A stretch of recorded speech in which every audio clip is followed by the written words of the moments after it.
Most of us have heard that the universe is about 14 billion years old. But this graph right here explains to us how it's not just 14 or 28 billion light years in diameter, but is instead 93 billion light years across, and will eventually actually reach over 120 billion light years across from our position in the universe.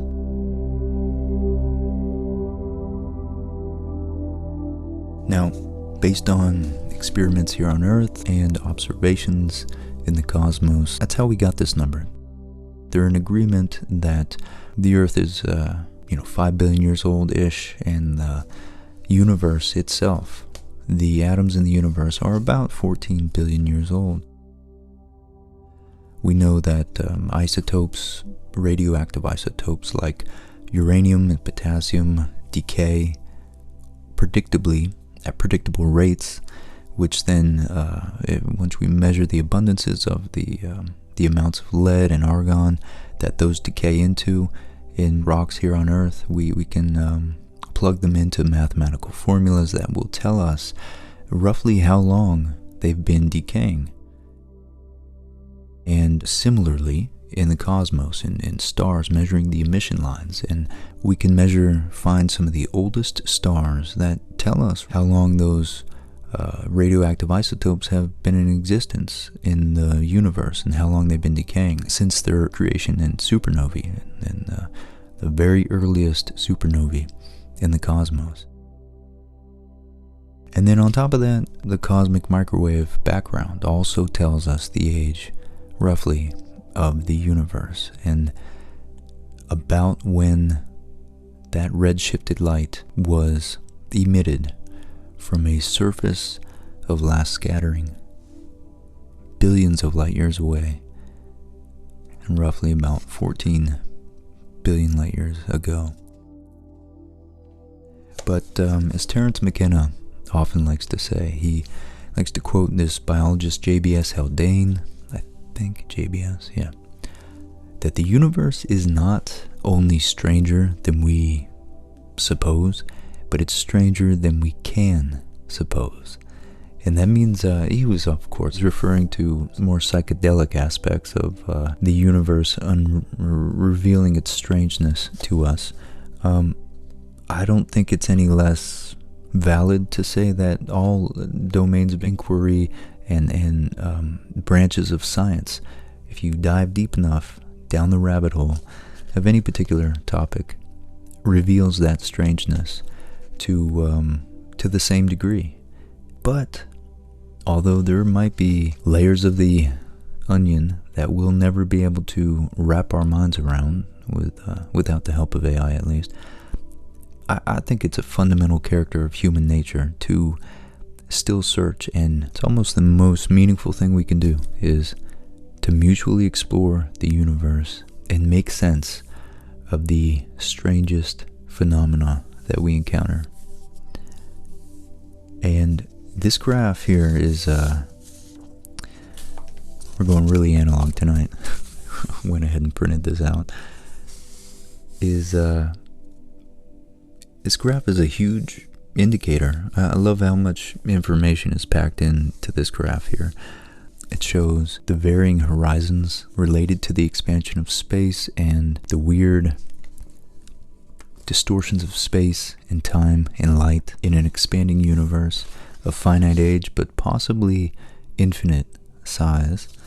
It explains the trajectories of matter and light, non-relativistic and relativistic matter, as cosmologists call it. It shows the expansion of space. And when I came across this a few months ago, I just found it compelling. I found it the most useful, intriguing picture that is so information dense and packs in so many concepts about cosmology into one single picture. It's the entire universe in a single graph. And how cool is that? Just like Einstein's equation, EMC squared equals MC squared, is so revered because of its conciseness and elegance, I think the more information that can be packed into the most simple, image or idea is the most useful, in learning about those topics. So, although there's quite a wealth of knowledge that I do not understand hiding in this graph, we're going to explore tonight some of the more surface level ideas and concepts behind these horizons. These three graphs right here are going to shed a lot of light on all our questions about the size, the age, the expansion, and, well, tons of other very strange concepts and features that we've been able to glean simply from the light pouring in from the most distant regions of the cosmos. And speaking of pouring in, I want to thank all of you guys for all the love that you guys always show and pour into the channel through surprisingly constructive, positive, just genuine feedback and love you guys show in the comment section. And then on top of that, I want to thank my Patreon supporters, PayPal donators, coffee donations, super chats. You guys are a huge boost, a huge encouragement to what I do on this channel, so thanks. So we're going to start drawing this graph, and we're going to be tying everything that we do into this variable known as the scale factor, that itself is derived from the Hubble constant measured at different times in the universe. So locally it's a constant. Turns out that it's actually better described as a parameter, because at different ages of the universe it had different values. So the better we can, that's why the Webb telescope, WMAP, Planck, all these different instruments and telescopes, one of their main goals is to measure all the properties of the universe that these equations allow us to derive from the Hubble constant, the Hubble parameter at different values in time. Currently it's somewhere between 68 and 72 kilometers per second per megaparsec. And once we know that, we can relate that, cross-reference that with observed redshifts, and be able to interpret the different scales of the universe and all the characteristics of the universe, such as time and distances and different types of distances of the objects that we're observing, whose light we're observing. And it allows us to interpret the evolution and dynamics of the universe, which in turn allow us to interpret and check our models of the universe for accuracy. The Big Bang model, currently known as the Friedman, Lemaitre, Robertson, Walker Big Bang model of the universe. And it's the constant attempt to measure the values of the Hubble constant and relate it to all these other factors that defines much of cosmology today. So this is a very important relation here between the redshift and the scale of the universe at different epochs, and this is called cosmological redshift,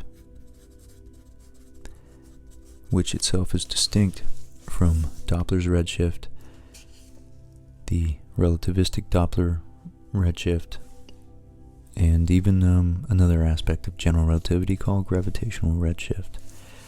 This cosmological redshift is unique in that it is from the expansion of the entire universe as a whole, and the creation of space, essentially, the expansion of space itself, which, don't ask me what that even means. Believe me, I've tried to understand. Which I don't think you can do unless you put in the work to understand the maths, which I unfortunately don't have time or probably the skill to be able to pull off. So we're going to put this aside, and we are going to draw this graph, guys.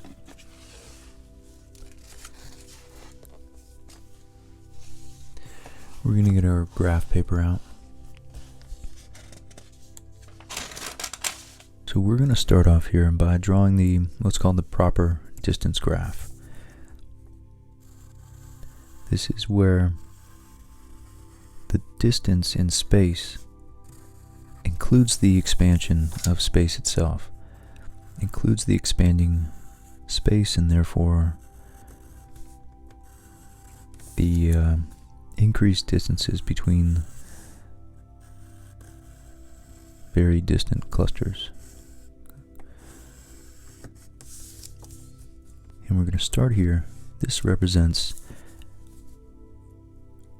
so in a space-time diagram, we have the vertical axis representing space, the horizontal axis in 2 dimensions here. We're gonna need to eliminate 2 dimensions of space to be able to have 1 dimension of space, 1 of time. So this represents literally just looking out in one exact direction in space. Or think about like this, looking straight out, just along one line of sight. Just one single dimension, which is okay because we just want to know the dynamics of how light travels towards us or away from us, as we're going to find out. We're going to see just how the distance, how the scale of the universe, and how it's evolved since the Big Bang here. And this represents time 0. We're going to go up until our present time and out to the boundary of the observable universe. And we want to see how galaxies have traveled away or towards us with respect. As a function of time, we're going to see how light has traveled away and towards and at different rates towards us over the age of the universe. And we're going to see, I think the best way to start is to simply get a gauge of how far things are at the present, at our present now, our present time since the birth of the universe. Each of these 2 lines here, so each grid is going to represent 500 million years, or about 500 million years. So each other grid we're going to tick to represent 1 billion year increments.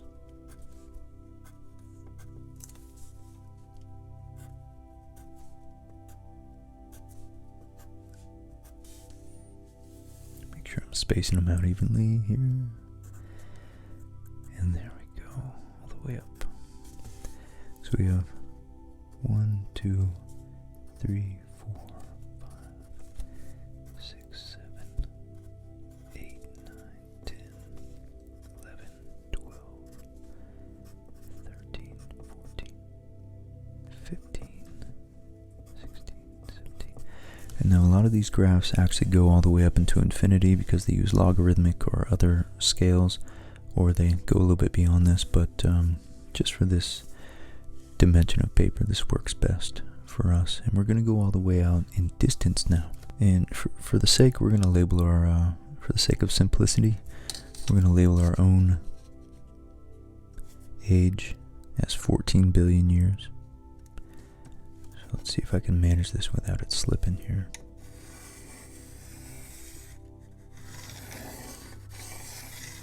I think my line's a little bit off kilter there, but that's okay. So this here represents the now, from 0 to 14 billion years, and it's not just the vertical axis, but this actually represents our world line. So from our perspective, we're not 14 billion years old, but if we were, we would have stayed in the exact same spatial coordinate. This is an arbitrary reference frame, but it's the only one that makes most sense to us for now. This is in other words, we don't move with respect to the rest of the universe. We are watching the universe expand from our perspective spherically outward. And it's expanding, and it's been expanding since the initial, again, the birth of the universe initiated the expansion. And we think that there is an inflation, and then even beyond that inflation, the universe kept expanding. And then after a certain point, about 7 billion years into the universe 6 or 7 billion years ago, they think that the universe has started accelerating. So it initially inflated, was accelerating, and actually decelerating due to gravity, kind of pulling things back together. So it was slowing down, and then it kept expanding. So at 14 billion years here, expansion happened about 7 billion years. The Big Bang here, down here, at time zero and at a point at which all other matter collapsed upon itself. If we look at the universe in reverse. So that means that everything that we see, as far as distances away from us, is going to expand out from this single origin point here. And we'll see the other graphs don't actually have that. And we'll talk about why that is. But I think the most intuitive way to start is to look at it from this perspective of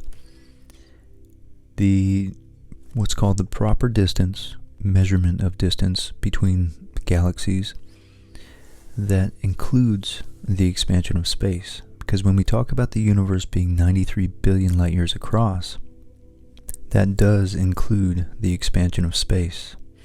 And if we didn't include the expansion of space, the universe would be considered much smaller. But in reality, light that we see has to travel across expanding space. So although they don't think new matter is being created, and so therefore the matter itself at the coordinates that they were at the beginning of time has stayed.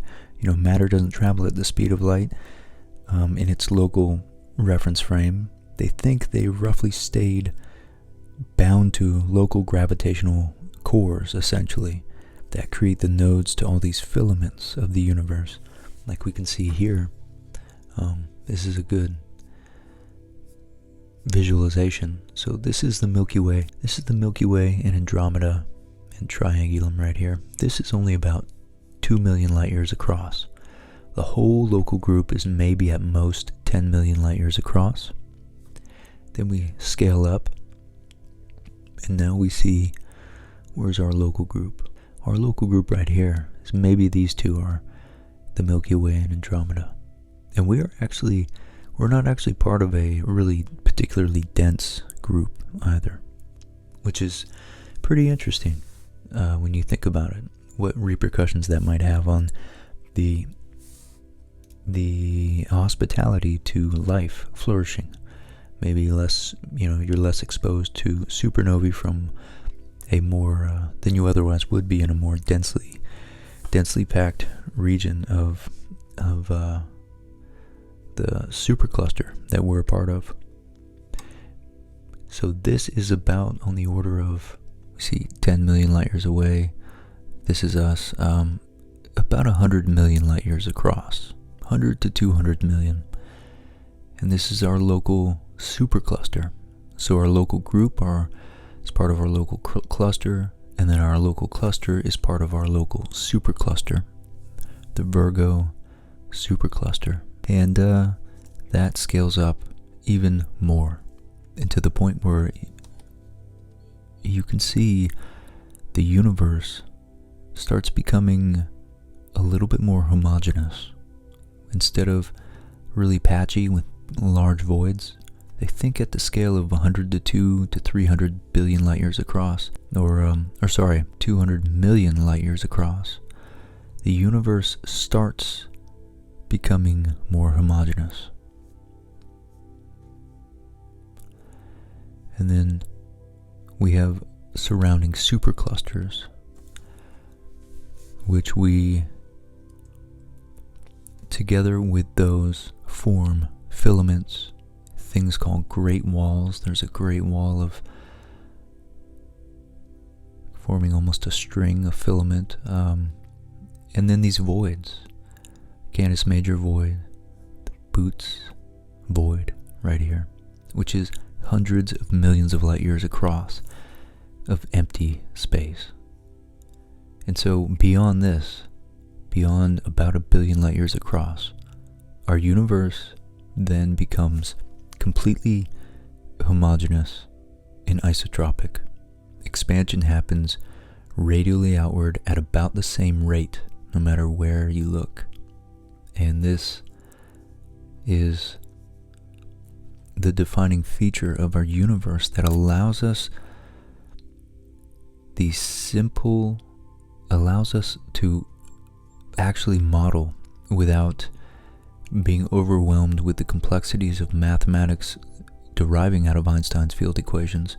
It allows us to model the actual universe that we're describing, which is a feature incredible in and of itself, that the simplest possible model, geometric model, for an expanding homogeneous isotropic sphere, essentially, of the universe that allows for actual solutions to be solved or gained from Einstein's complex field equations, is actually the case in our actual universe. If there were more dense regions over here, they clumped up like waves, or matter tended to just flow along one direction, the field equations would not be able to give us a solution. It would be far too complex to model a universe that was inhomogeneous and non-isotropic on the largest scales. And so it's really weird that it kind of smooths out into this cosmic foam web where the filaments are roughly equal in size and in direction, no matter where we look. It's really bizarre. And as we label our space-time axis, it's remarkable to think that each of these grids is 1 billion light years across.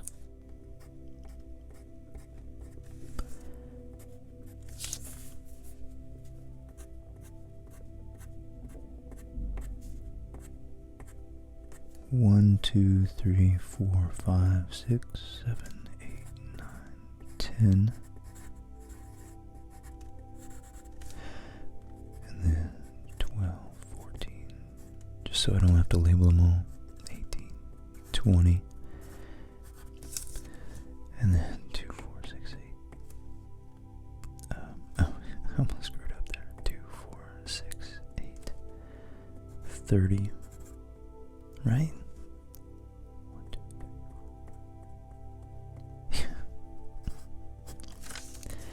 And then 1, 2, 3, 4, 5, 6, 7, 8, 9, 40. And then we go all the way up to 50. 3, 4, 5, 6, 7, 8, 9. Exactly 50. So our real universe goes out to about 63 billion light years, but this is enough for us right here. This dimension here these are in billion light years, or in other words, again, giga light years. And then the time axis here, it's a little narrow, so I'll write it here, is in giga years, billion years.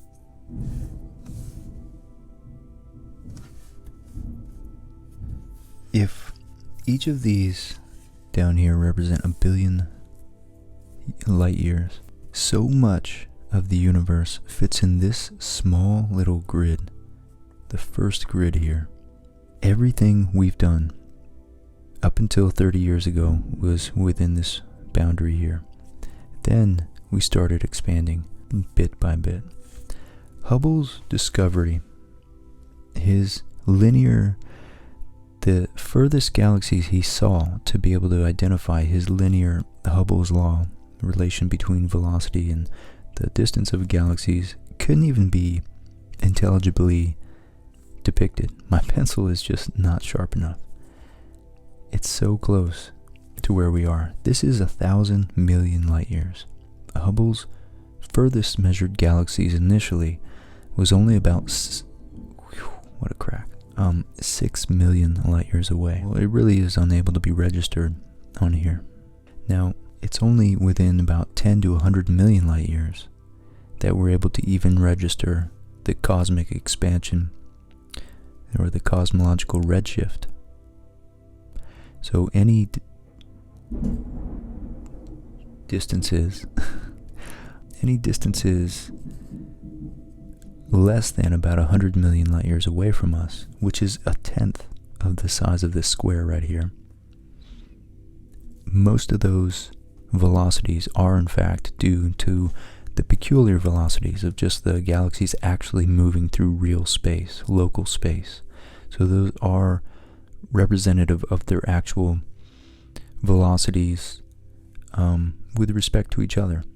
But as we go out here, beyond about halfway to this first grid here, then the cosmological expansion starts to set in and become increasingly more dominant in terms of what the apparent velocity of galaxies look like from any vantage point. And it's about 1.8 billion, so just under 2 squares, that Hubble's constant stops being a constant. That's far enough out. Once you look a billion light years out, you're at minimum, at least, looking a billion light years into the past. And we'll get into that relationship soon.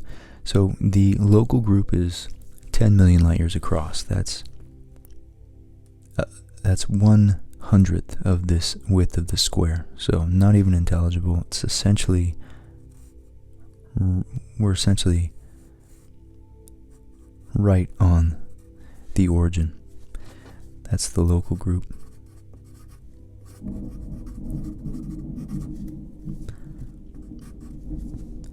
Then we have, when we span out again into the Virgo supercluster, it's about 100 million, so maybe a tenth, just a smidgen further away. I have to sharpen my pencil for this one.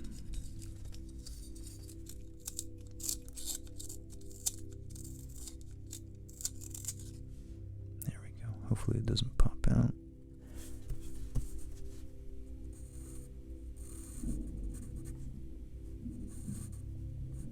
So we have the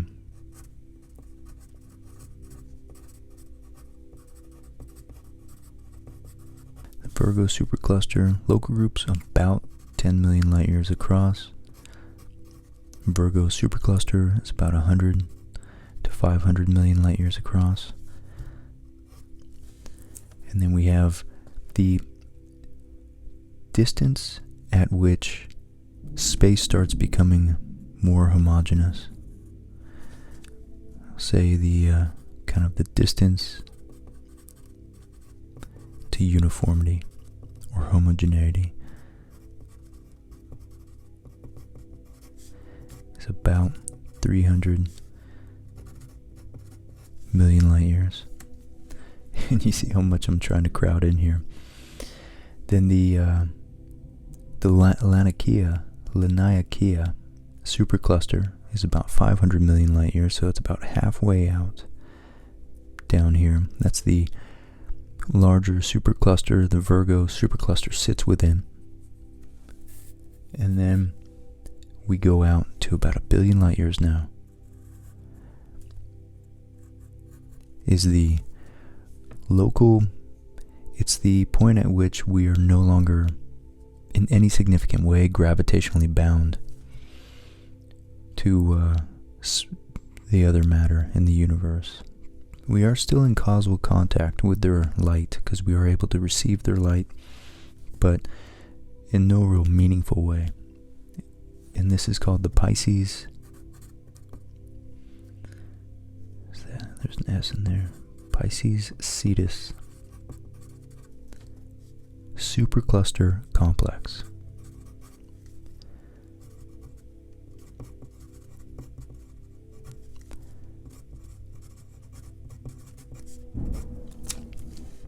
And this is about 1 billion light years out, or 100 or 1,000 million light years. So our entire local universe is within this first square.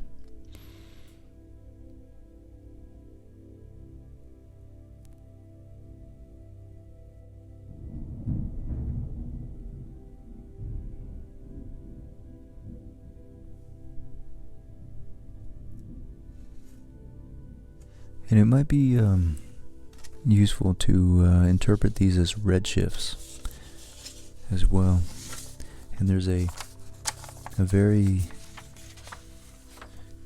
well-known cosmological calculator that you can translate between redshifts and distance and all these other features. But what's most important for us is, and then you can see with redshift, as you go back in space and distance and time, you'll notice, so if megaparsecs, a parsec is 3.25 light years, and that translates to a megaparsec, or a million parsecs, being 3.25 million light years. And so whenever we see 1,000 million parsecs,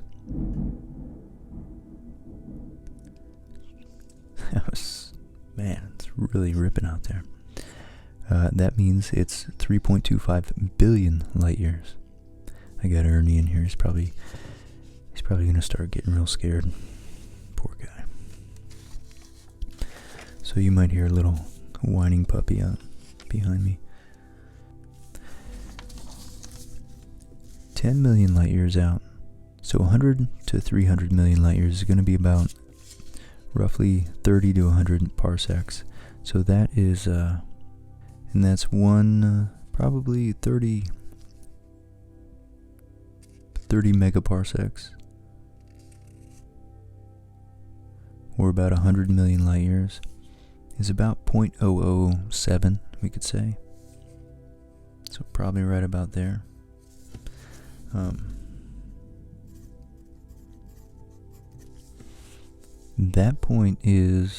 That's the point at which cosmic expansion is going to start overriding the local peculiar velocities, the redshifts, due to those local motions.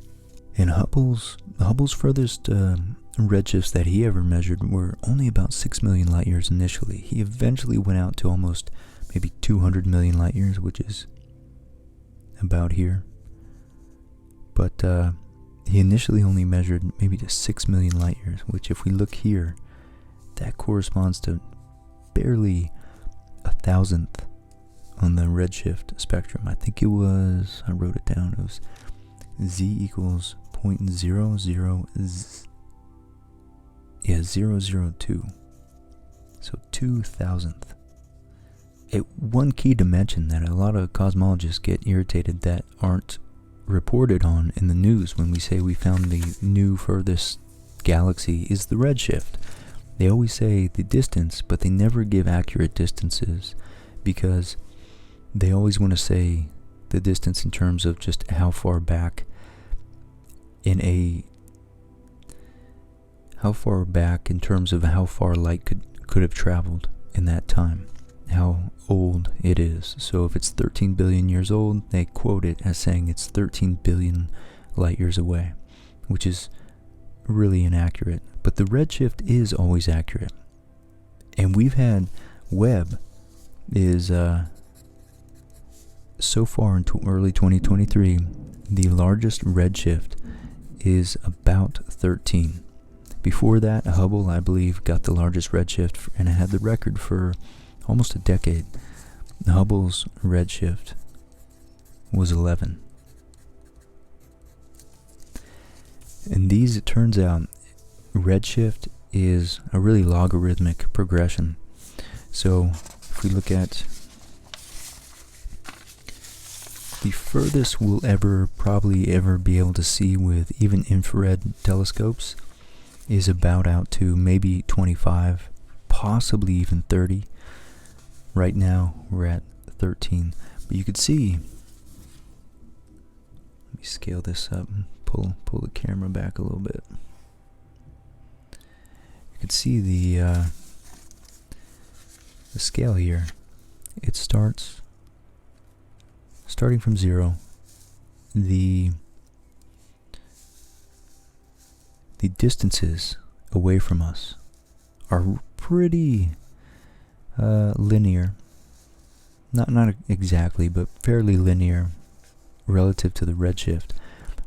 Going all the way out to just a redshift of 1 brings us all the way out 3.5 billion light years away. And then increasing beyond that, with each increase in integer increase in the redshift, our distance, I guess less and less distance is covered per unit redshift. So if 1 is 3.5, you would expect 2 to be 7, but in fact 2 is closer to 5.5. And if it's 3.5 at 1 redshift of 1, you would expect a redshift of 10 to be about 30, but it's only instead of 30, it's we're at about 9.5. The distance represented by the redshift integer, each integer increment of a redshift is successively smaller and smaller and smaller. So when we hear these distances quoted, the furthest galaxy initially in the very famous Hubble Deep Field, for instance, when we think about how iconic the Hubble Deep Field is from the mid to late 90s, it pierced through the local group, the Virgo and Laniakea superclusters, and even beyond the Pisces Cetus supercluster complex. That's a mouthful. And today we know that I think it's about 33 billion light years is what JWST observed at Z13. 33 billion light years right there. Now between that and the furthest possible galaxies, where we are, local group, and furthest galaxies, we can observe a lot of time and a lot of space exists, and a lot of evolution is apparent in that gap.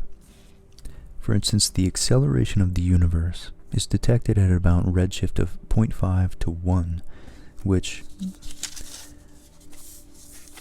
corresponds here to about 2 billion parsecs, or about somewhere between 6 and 7 billion light years.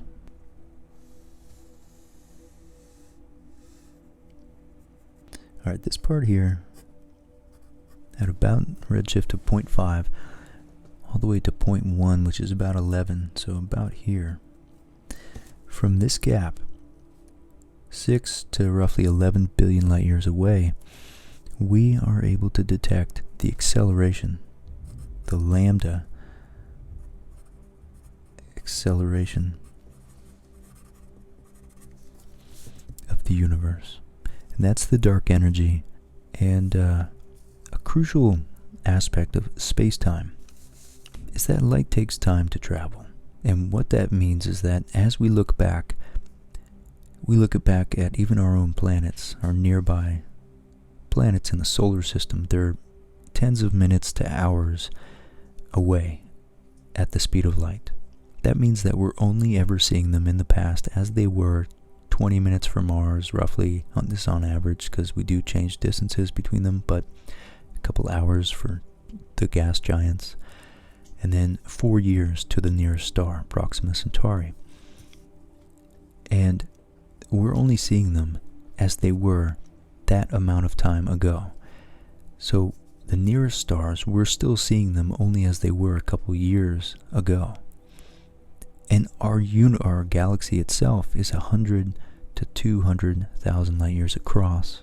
That means that there are stars in our own galaxy whose light we haven't even received, or we're now receiving, that was emitted before or right around the time humans as a species came on the map. And a little bit of a sobering fact is that there could be supernovae exploding in our galaxy whose light and energy hasn't even reached us yet. And so we are none the wiser about it.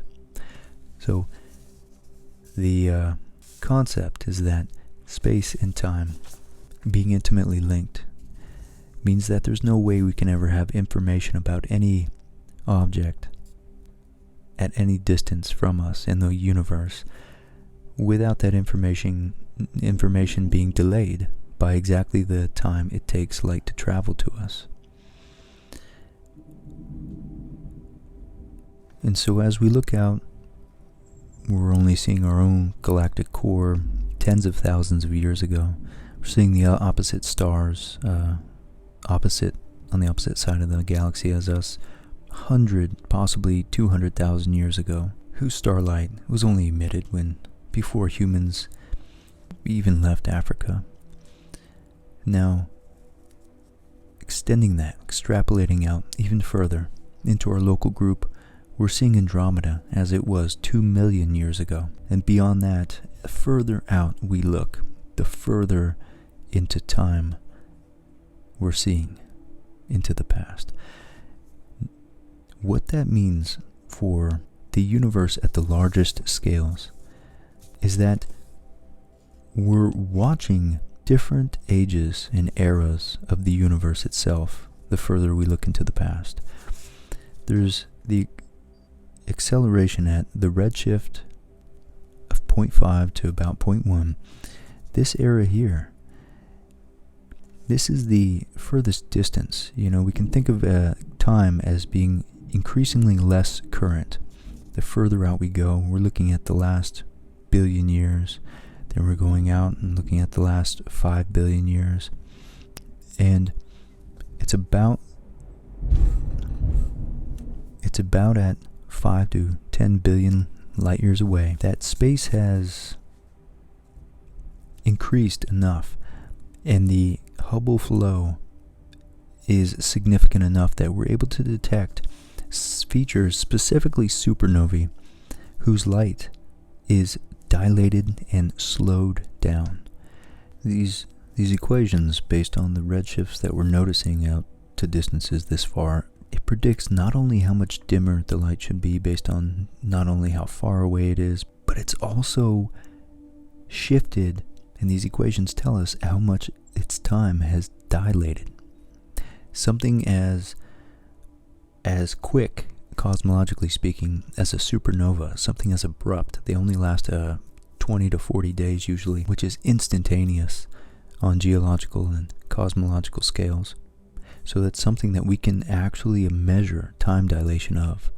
And beyond certain distances, it's so noticeable that the acceleration parameter is able to be gleaned out of the information that the time dilation tells us. So supernovae, and I'll have to look at this, bust out the big orange book again, they actually slow down and become dimmer.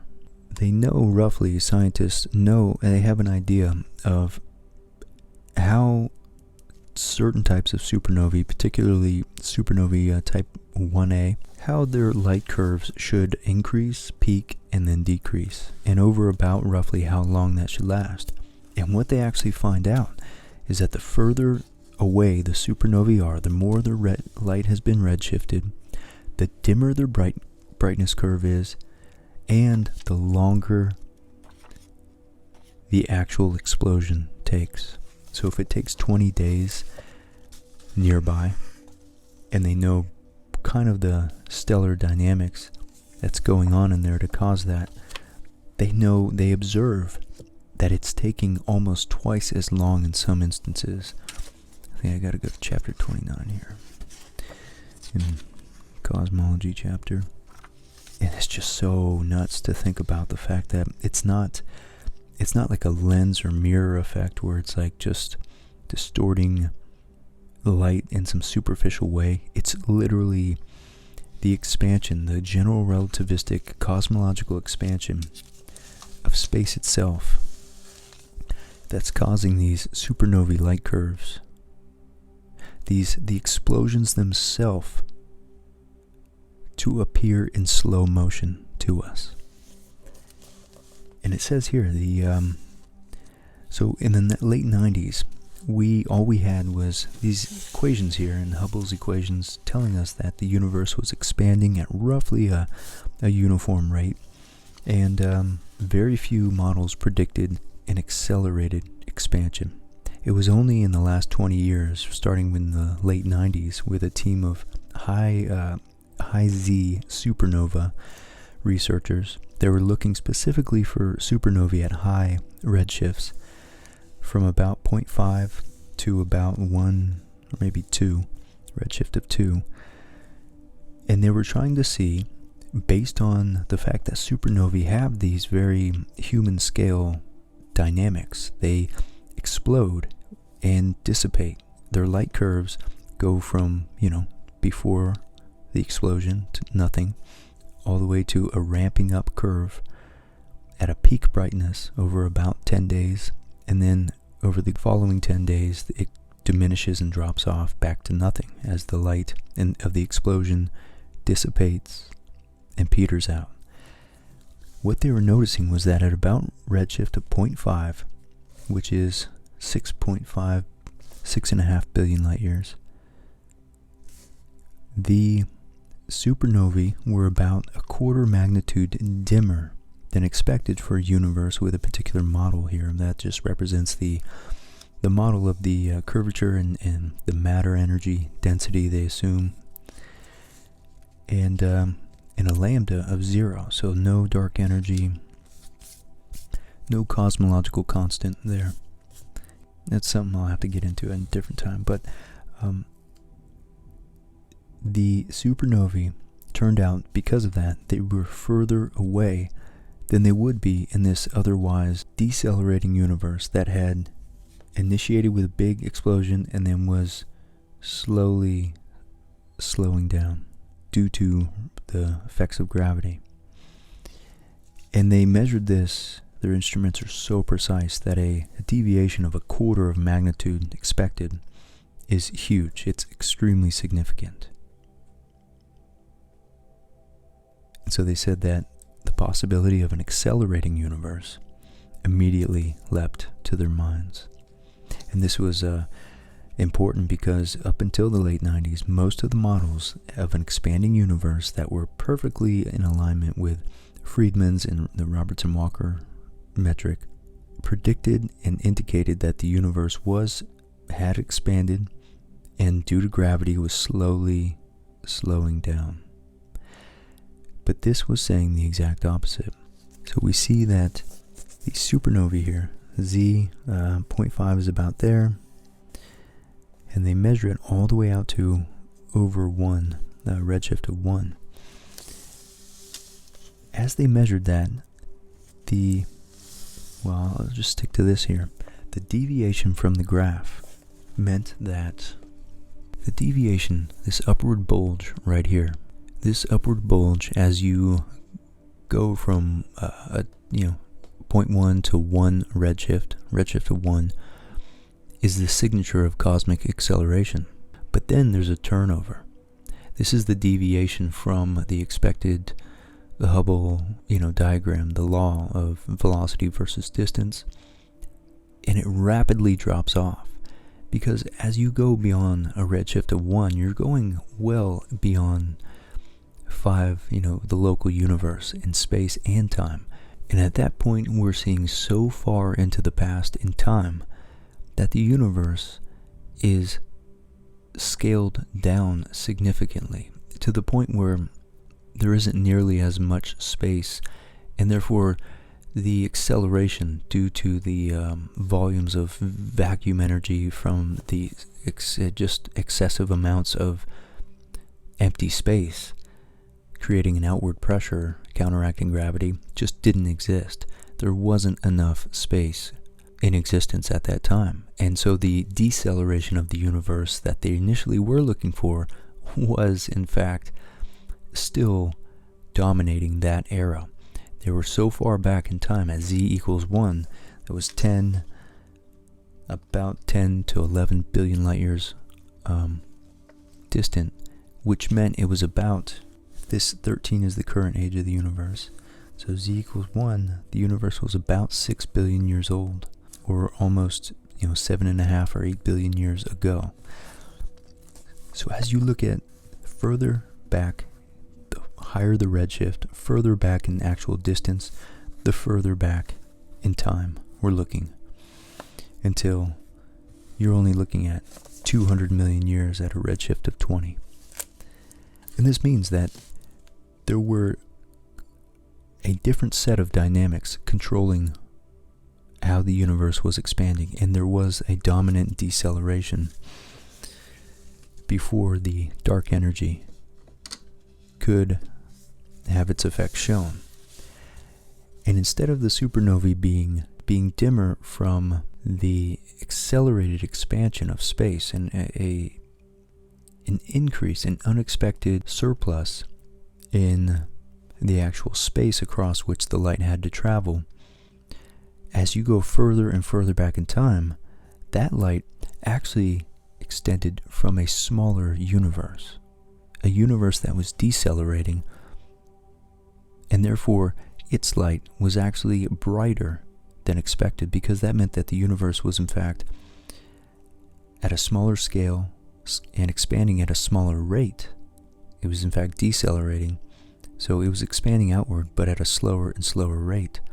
That the light was actually brighter than you would expect from a simple linear expansion rate as defined by Hubble's law. And so it says that Z 1.7, so we said 1 was about half the age of the universe. Well, if you go all the way out to Z, a redshift of 1.7, what you'll find is that you're going almost a third or 2/3 of the way back in time into the absolute age of the universe. You're going almost 10 billion years into the past, an age at which the universe was much smaller. Its scale was such that everything was much closer together. Much less space existed between galaxies and even galaxy clusters. And so for me, it's so fascinating that anything beyond a redshift of 0.76 here is the point at which objects, specifically supernovae, those are the key targets of interest at these cosmological scales, they start to look brighter than they would otherwise if the universe had expanded at a constant rate.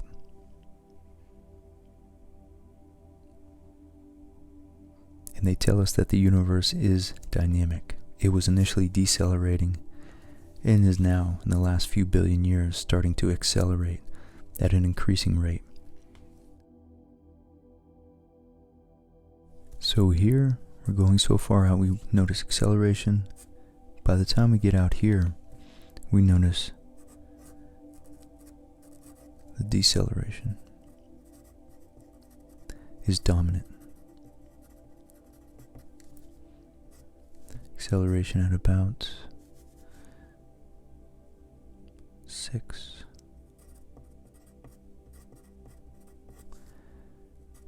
And beyond, greater than 11 billion light years, we get the universe is so old. The light that we're observing is from an age so ancient that the universe was still decelerating and was much smaller. Now, a good example is, I assume where I got most of this information from, is a user named Pulsar down here on the physics stack exchange. And he breaks down an example between two galaxies in the universe, and it shows you a good way to visualize how light expands away from a galaxy from which it is emitted and the path. Okay, 10 years later. I got an exceptionally slow internet today, so I don't know what kind of time dilation's going on here, but anyways, this graph is super cool. And we're gonna use it to start off our graph here. So remember that when we consider this example of us in a galaxy and how its light travels across expanding space, how the light of that galaxy and the galaxy itself evolve and travel in time and space, we have to consider that we aren't just existing here in space and time. This is our world line, which means that now we exist at 14 billion years here, but also we've been traveling as we travel in time, we've been traveling through space. However, this graph is set up so that we are the center, the origin of our own reference frame. So we have not traveled, deviated any distance, because this spatially is centered on our coordinate in the universe. Everything else that is expanding in any appreciable way from us is going to be really apparent when we start drawing this out. But if we are looking at ourselves at a certain time in the past, we have to change our position in our time all the way back to, let's say, 2.5 billion years old in this example here. So at 2.5 billion years, our galaxy is now here. And if we look at a galaxy that was 5 billion light years, 5.5 billion light years away from us at that time, so we'll go over here, about 5. Its position is out here. So at that time, 2.5 billion years after the Big Bang into the age of the universe, we were separated by a distance of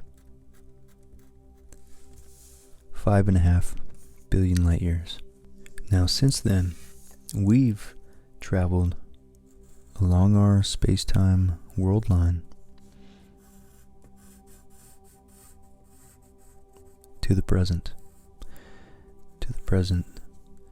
Unchanged coordinate in space, but definitely changed coordinate in time. We've traveled up, over 11.5 billion light years. What has this galaxy done in the meantime, and how has its light approached us throughout the intervening 11.5 billion years? Now we want to know how this light has reached us. After traveling through the universe, its light has been redshifted by some amount, and that redshift is going to tell us everything we need to know about this galaxy's displacement in its own past, since then, where it's gone, how it's expanded away from us since the light was emitted, and the path that the light has taken from it since it was emitted at 2.5 billion years after the age of the universe to get to us. So we're going to know, based on the redshift, its distance, its emitted distance from us when it was emitted, its present distance from us, how that's increased. We're going to know how old the universe was when that light was emitted.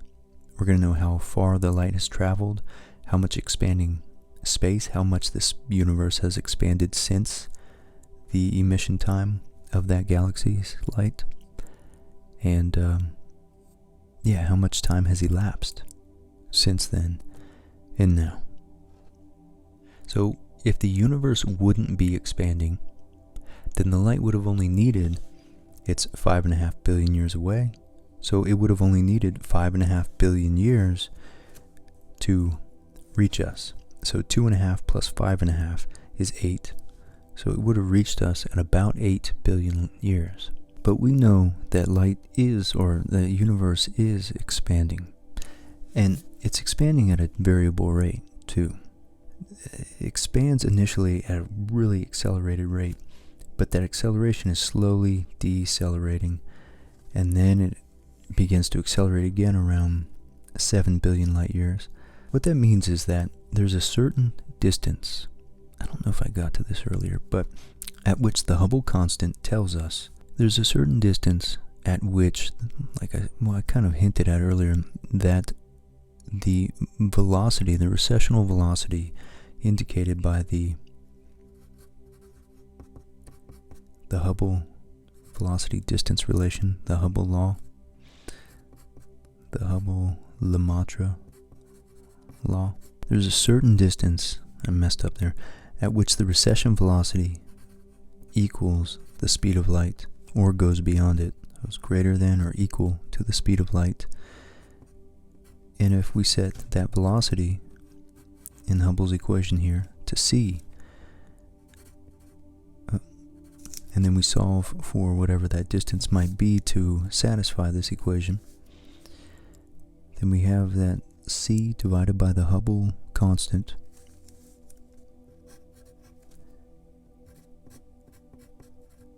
equals the Hubble distance, which is the distance in space at which space itself and anything around that region and beyond it with respect to us is expanding away from us at greater than the speed of light.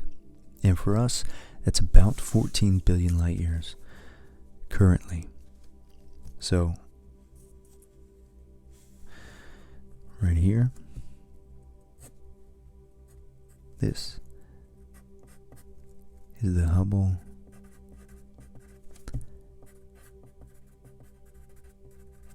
distance.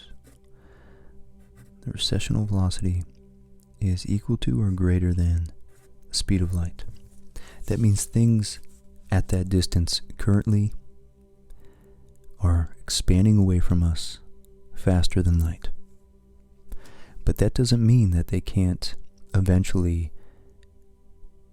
now emit light that won't eventually catch up to us and that we won't eventually be able to observe.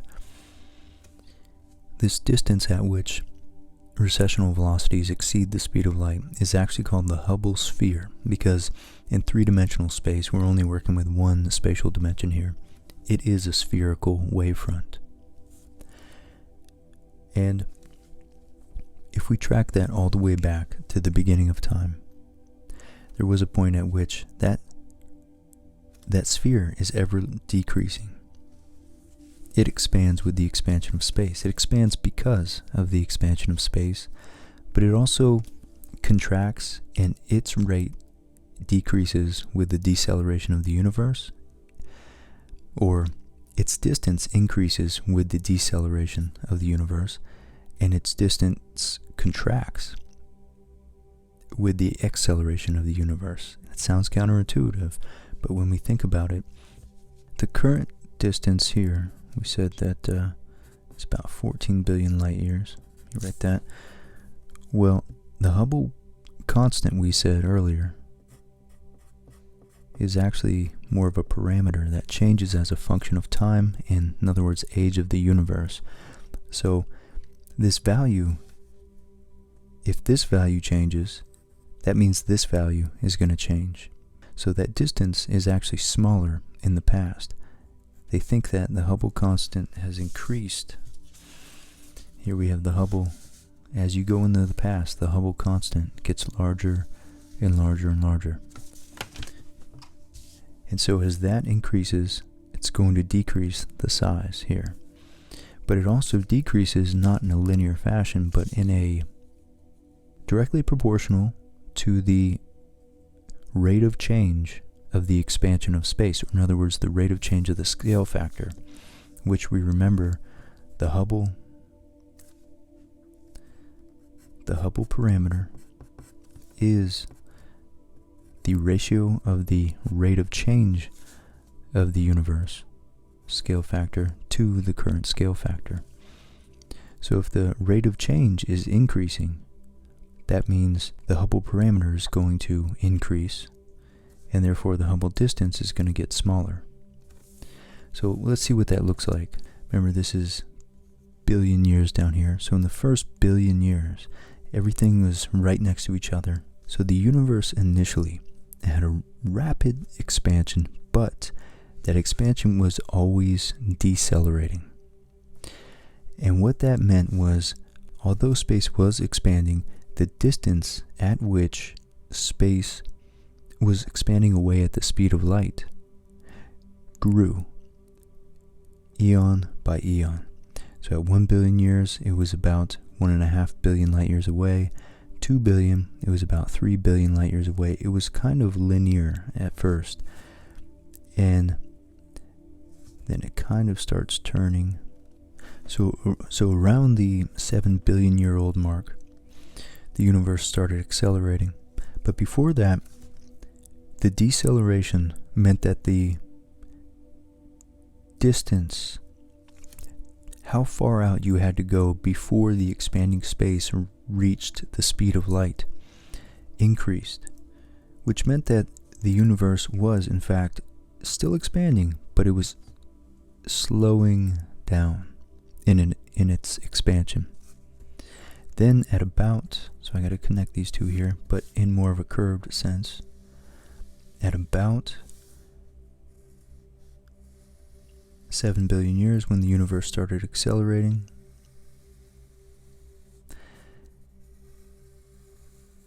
the distance to reach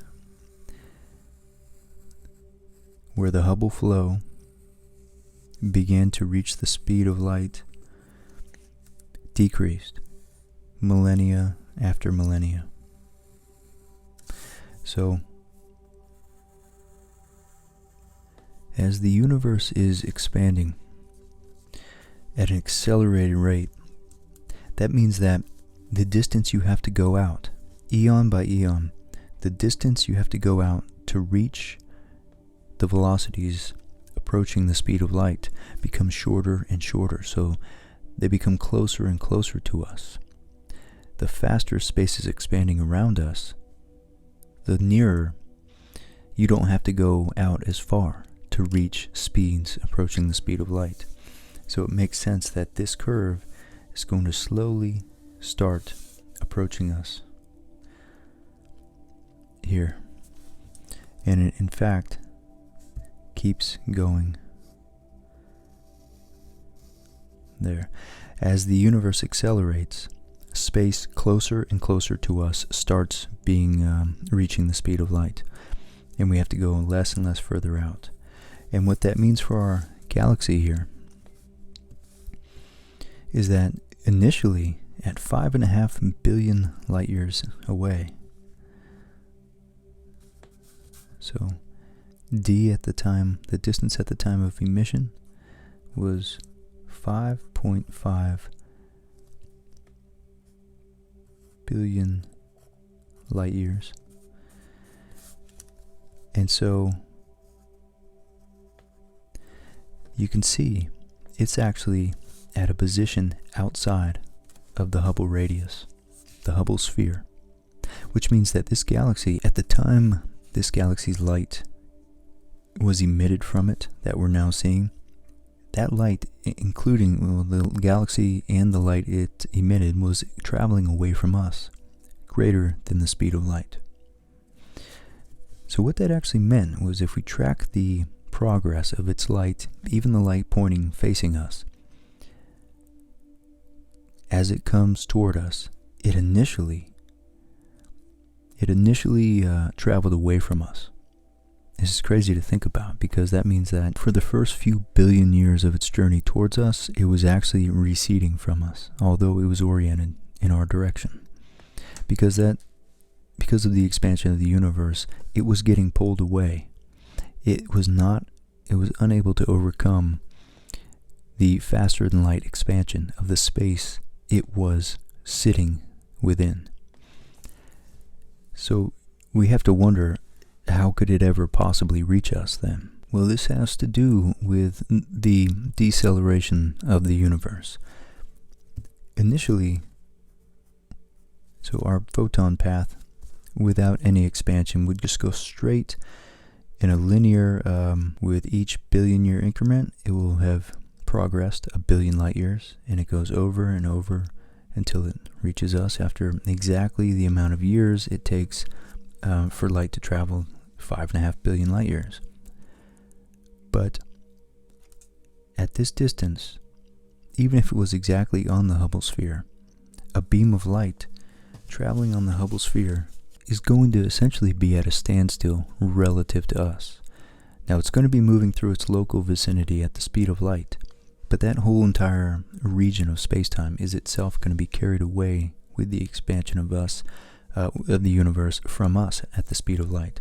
So relative to us, the amount of space being created in that expanding universe, every second that that photon is trying to travel towards us, is going to negate any progress that photon made towards us. But the key here is the deceleration of the universe allows the Hubble distance, that Hubble sphere, to expand, so that although the photon is initially see, I think the inflection point is around 6 billion years, something like that. So while the photon is initially traveling away from us, because the expansion of space is greater than the speed of light. So the expansion of space at that distance, 5.5 billion light years, at 2.5 billion years ago, subtracting the speed of light is a positive value. It's a positive value, meaning that light's absolute magnitude is going to be away from us.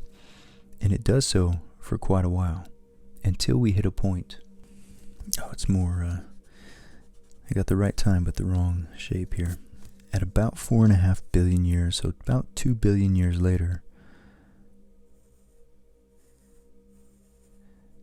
and I guess I probably should have shortened my time axis so that this was a little more easy to visualize.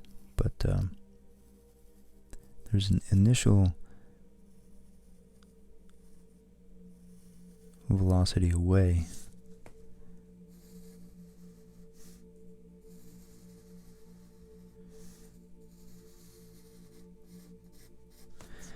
So for about 2 billion years, it's receding away from us. And again, drawing the entire universe on a single graph is kind of hard when you're dealing with anything less than, a few billion light years away from us. But we can see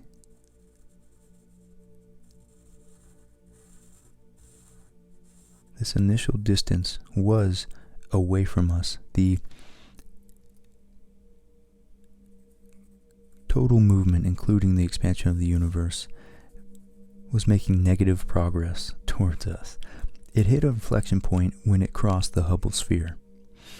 And it was only able to cross that Hubble sphere when the Hubble sphere itself, over 2 billion years, finally expanded to the point, so the universe decelerated to a point where you had to go further and further away from us to hit an expansion recession velocity of the speed of light. As the universe is decelerating, that Hubble sphere caught up to the region of space that this galaxy's light, that this galaxy was sitting within. And so at that point, once it crosses the Hubble sphere, this boundary allows it to start making progress towards us. And at first it's slow progress, but then it increases at a steady rate. And now it doesn't increase. You would think it might make an ever increasing, the closer it gets to us, you would think it would be approaching us at an increased velocity.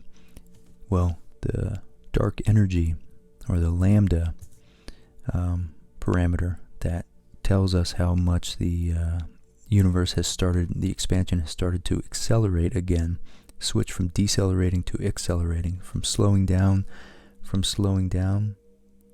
to quickening. That's about the threshold for this example at which this galaxy was initially sitting. And so anytime after it gets close enough to that, it's going to, by the time it hit, made about 500 million light years progress, the universe had started accelerating. It was at about this stage that the universe began to expand at an ever-increasing rate, which then contracts the Hubble sphere. So that means that as the universe is expanding, the Hubble sphere, the radius at which you have to go out away from us to reach the speed of light, is getting smaller and closer to us. And so this light's trajectory from nearly 12 billion years ago was starting to be affected by the expansion of space. But once you're already inside the Hubble sphere, that's a it is some type of horizon in the sense that any light that is within the Hubble sphere's boundary necessarily will make progress, because the expansion of space is at that point, the very moment it crosses the threshold into inside the Hubble sphere. That light's speed of light is now greater in the direction towards us than the expansion of space is pushing it away. So it is able to make steady progress. Now anything outside that, although it can eventually cross the threshold if it is in a position in the universe at which the Hubble sphere will eventually overtake it, because it is, even though the universe from 7 billion years on has been accelerating and contracting this Hubble sphere, the Hubble sphere, you can see, is still expanding outward. So any region of space that this sphere eventually subsumes or consumes, that light from that region will eventually reach us at least some point in the future, on into infinity. So let's put some numbers to this right now. We have the velocity, the emission velocity, was greater than the speed of light. The time here, time of emission, was 2.5 billion years.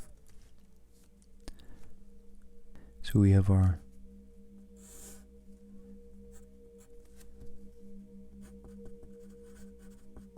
light path without expansion,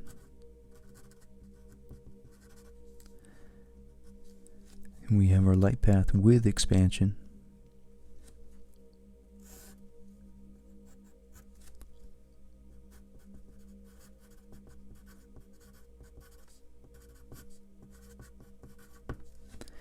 And what this amounts to, the light path without expansion would take 5.5 billion years, traveling 5.5 billion light years. And the path with the expansion is going to take about 11.5 billion years to reach us, to travel what was initially a distance of 5.5 billion light years. So it took about twice as long as it otherwise would have in our expanding universe here to get to us. And then in the meantime now, this galaxy has traveled. So on this graph, we see that the universe, this graph represents the universe expanding outward. This galaxy is ever increasing its distance from us. Its light emitted at this time, 2.5 billion years, 9.5 billion years ago, or 11.5, has finally made it to us after 11.5 billion years. But this is the most recent version of this galaxy we see. And this is because this path of the light of the photon perfectly defines our past light cone. And it's this trajectory here.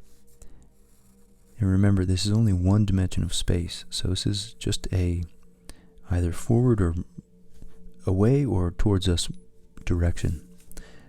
This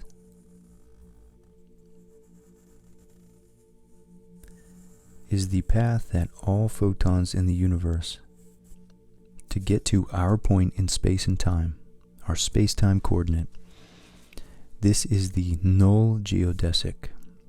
This is the, let's see, the past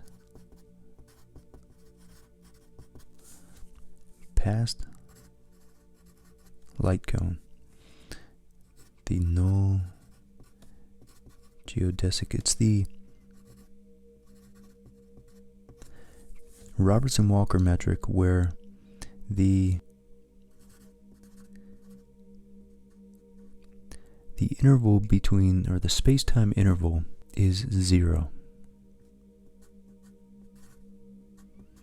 And that means that the light travel time is exactly equal to the distance between events multiplied by the scale factor. And this is I'm really distorting this equation here, but something of that form, where the speed of light times the time between the events, the time between this galaxy's emission of light and our observation of it, is exactly equal to the distance between our two galaxies at the emission time multiplied by the scale factor.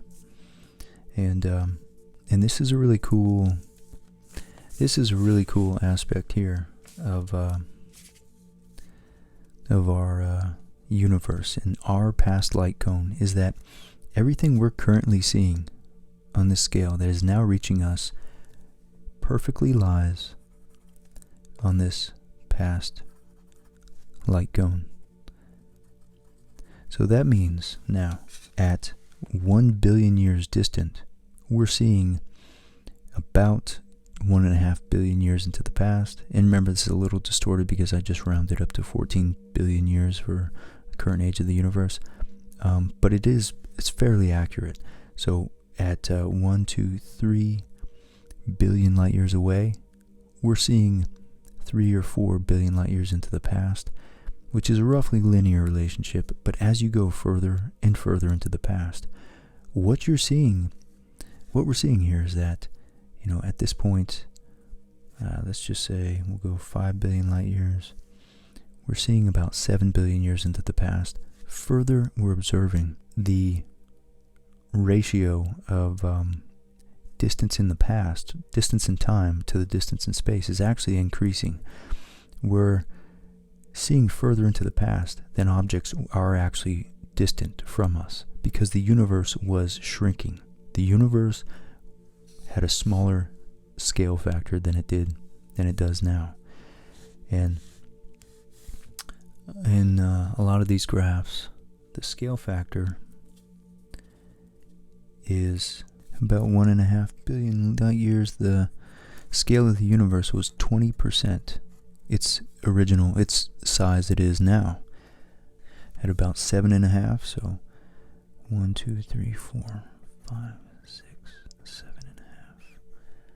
It was about 60%. So that means that this distance here has now scaled up to be about double the distance in the current universe. This means that everything we see, the further back we go, actually starts to converge on this origin here. So that even though its light takes this long to reach us, it takes 12 billion years to reach us, it was much closer than 12 billion light years away. It was only 5 billion. And the further back you go, the higher the redshift of the galaxies, the closer they were when that redshifted light was emitted. And this is that strange phenomenon where if we have two similar sized objects and we look, the distant one looks clearly much smaller than the close one. But as you go back in time, the universe was actually smaller in scale. And so the distant objects beyond about this threshold from 4 to 7 billion years, the universe was not only decelerating, but it was increasingly smaller and smaller and smaller, to the point that the more distant objects actually start to appear larger in the sky, because the light that they emitted was from a position at which they were much closer to us. And this is so bizarre. This is so weird to think about. Looking at an object like 2 billion years, or let's see, where's the graph? there's objects beyond which, a distance beyond which the objects are closer, they are larger in the sky because they were closer when that light was emitted than the objects that are physically in between us and them. Alright, here we can see this graph right here shows as you go further back, after about a redshift of 1.5, the galaxies start appearing larger on the sky. And a galaxy at redshift 3 appears larger than any galaxy between a redshift 1 and 3. So these galaxies, and then it just increases more and more. By the time you get out to a redshift of 5, you appear as though you're larger than a redshift of maybe 0.6 or 0.7. And if we go to our redshift little conversion table over here, what this means is that so a galaxy, a redshift of 5, 8, so about 24 billion light years away, about 25 billion light years away, that galaxy is going to start to look larger than anything between about this and its size here.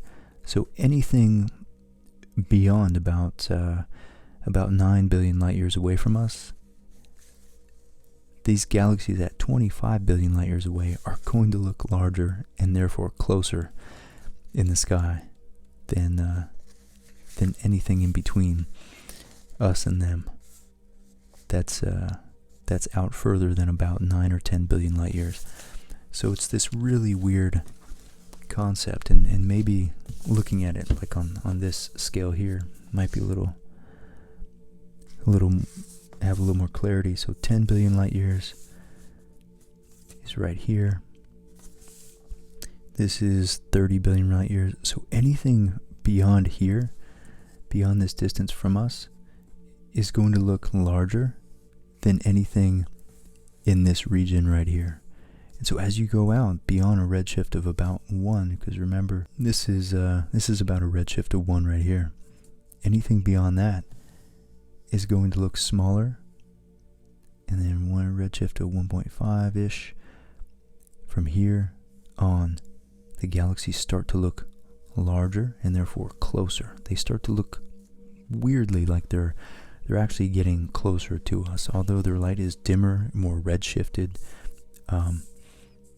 and that's how we're able to indicate that they are indeed further away. But the universe itself is acting like a gravitational lens. And it's not only that, it's that the light itself was emitted from an actual distance much closer than the distance of that galaxy at the present age. And if we continue this galaxy's trajectory based on what we know now about, based on what the equations tell us, we find that it's actually, I think it's roughly about the same distance as the light path away. So it's about 20 billion years, and it's kind of done like it's done an arcing trajectory where, I guess I'll just draw, where it's kind of started to slowly slope outward like that.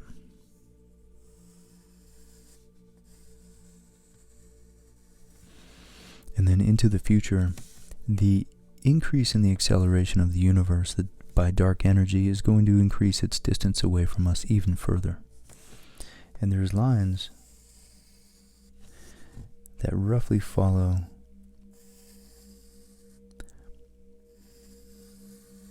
this same exact path.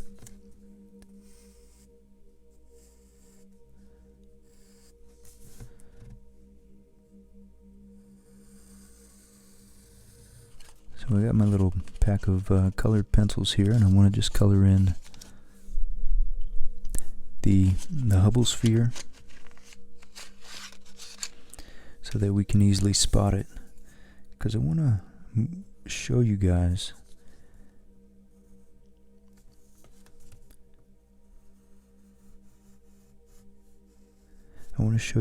the other galaxies, example galaxies. For instance, the distances to the supernovae that were measured to detect the both acceleration and deceleration of the universe at different epochs, different ancient epochs in the past. So this Hubble sphere is going to keep on going there, and everything inside it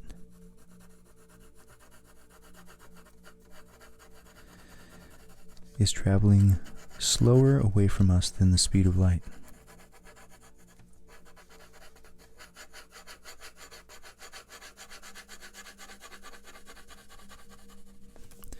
Just gonna do some light shading.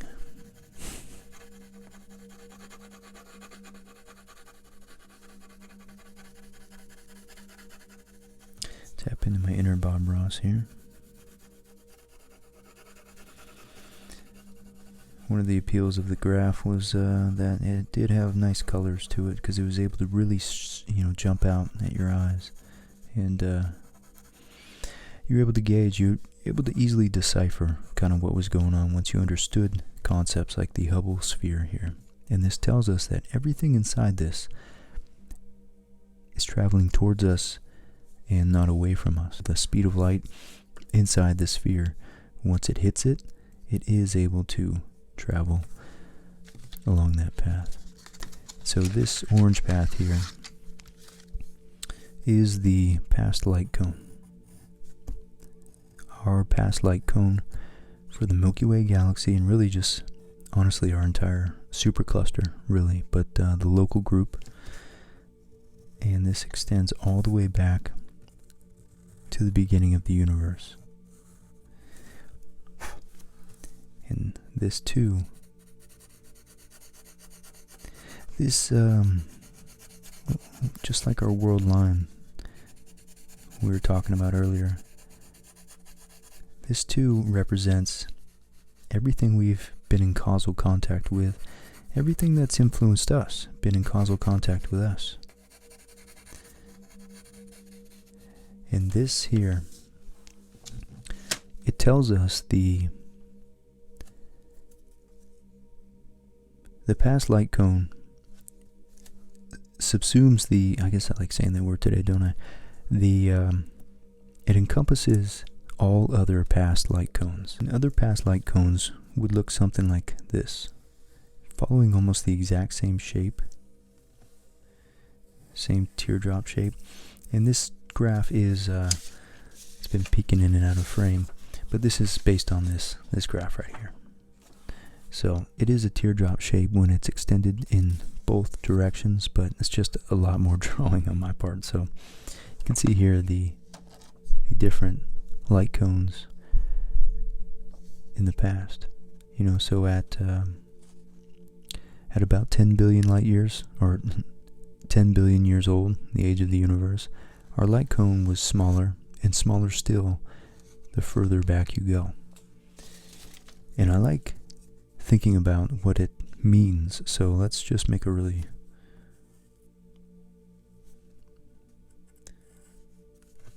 it's got to be roughly let's make a smaller one.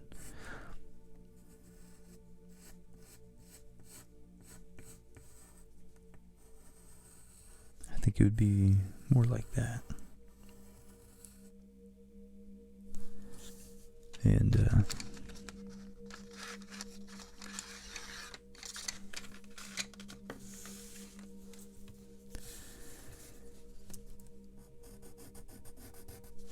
so this is an ancient light cone here. At a point, if we could go back in time 7 billion years ago to half the age of the universe, everything inside this, so along this line is where we would have seen all objects in the universe at their respective evolutionary stages. That means that so if we have, let's see right here, this object here.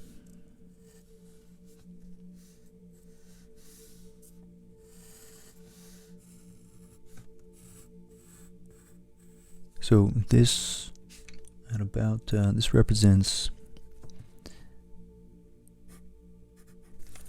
a redshift of 0.5. Now out here to about, let's see, 16 billion light years. This here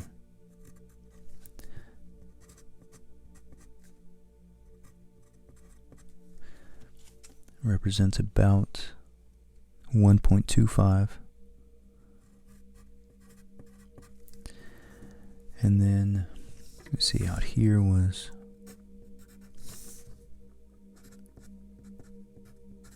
13, so you can see how it jumps pretty dramatically. And 10 would be around here or so. And that means that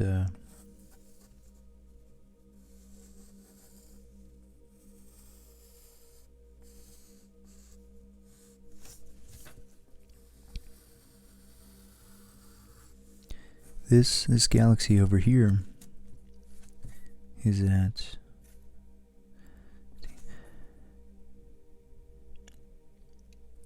the redshift here isn't the light that we're seeing from galaxies right now, because their light takes time to reach us.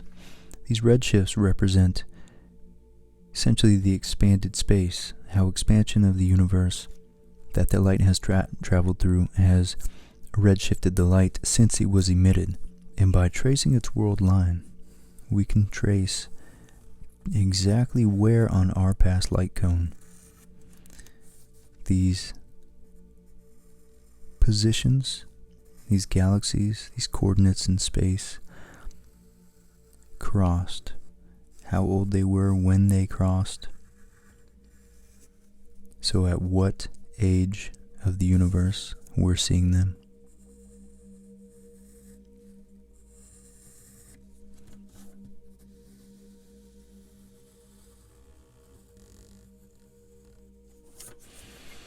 Okay, sorry, I got some hand farts going on there as it's dragging across the desk.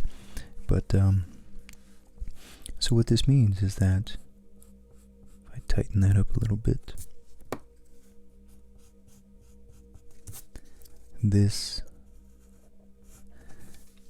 galaxy crosses our, so this galaxy at redshift of 1.25, 1.25, that represents a current distance of 16 light years, 16 billion light years away. 0.5, you can see it crosses it much closer to us. That represents its current distance now being about 6.5 billion light years from us, which it was much closer still. Looks like it was about only 4 billion light years from us when its light was emitted. The further back in time we go, we see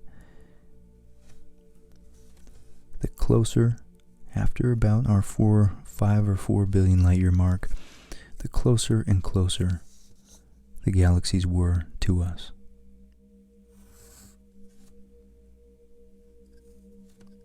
This is our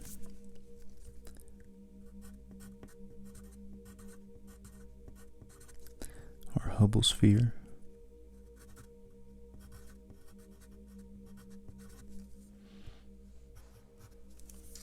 Right there. And that's pretty important, so I'm gonna box that in. Now I want to talk about some other horizons. If we talk about this, so these galaxies here, and it's almost at a certain point, maybe I could have dragged this down, this past light cone, a little bit further like that to encompass, almost let subsume slip out again, to encompass the actual other the world lines of more and more distant galaxies here. So we could see, maybe if I erase that. It is colored pencil, after all. Can I erase it?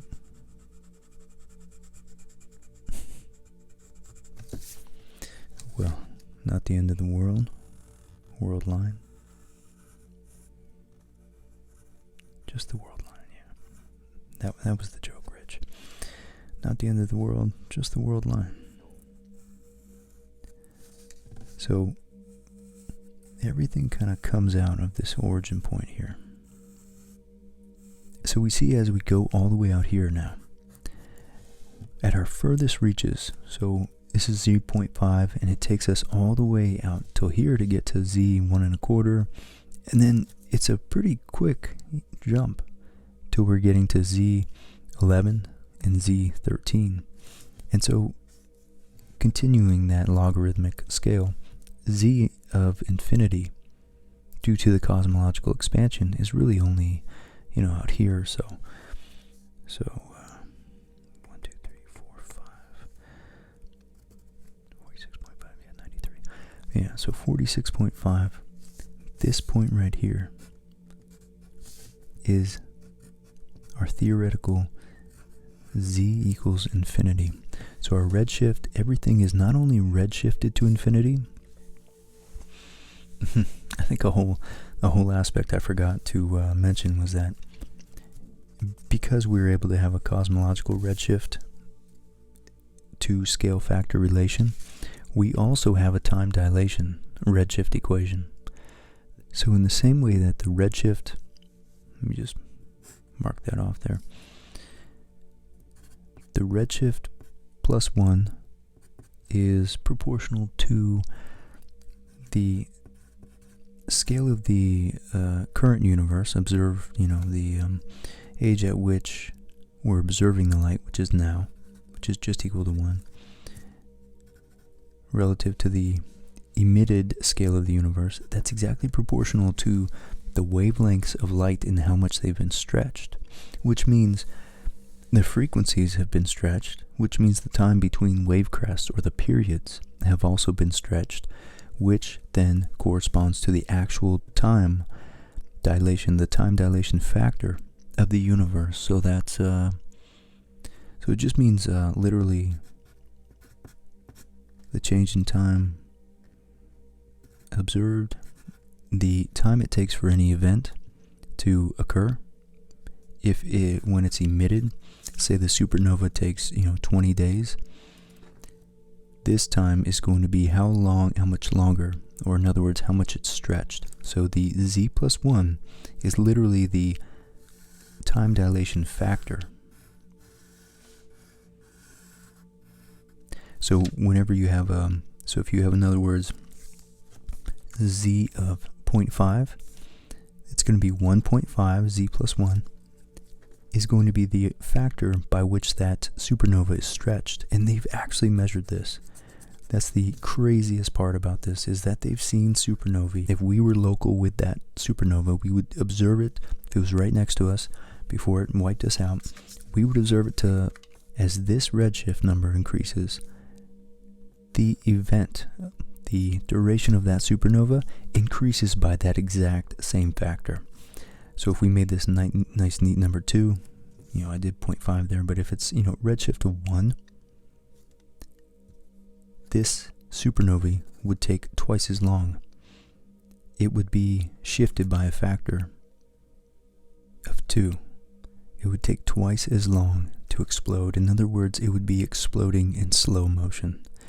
And that's hard to wrap my head around. So as you go out further to higher and higher redshifts, you have factors of time dilation. For our furthest galaxy, that galaxy, any supernovae, if we were able to observe it, would be stretched by a factor of 14.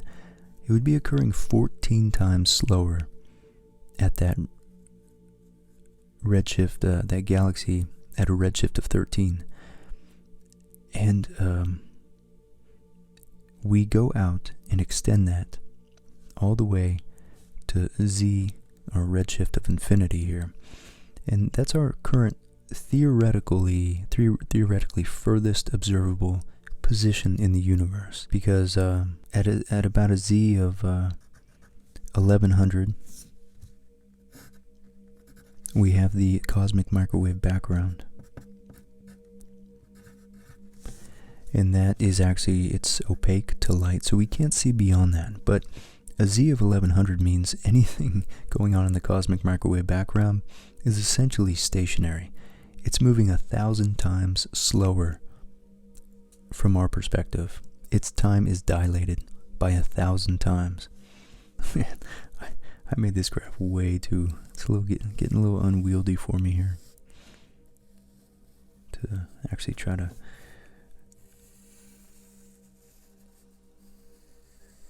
draw somewhat accurate curves here.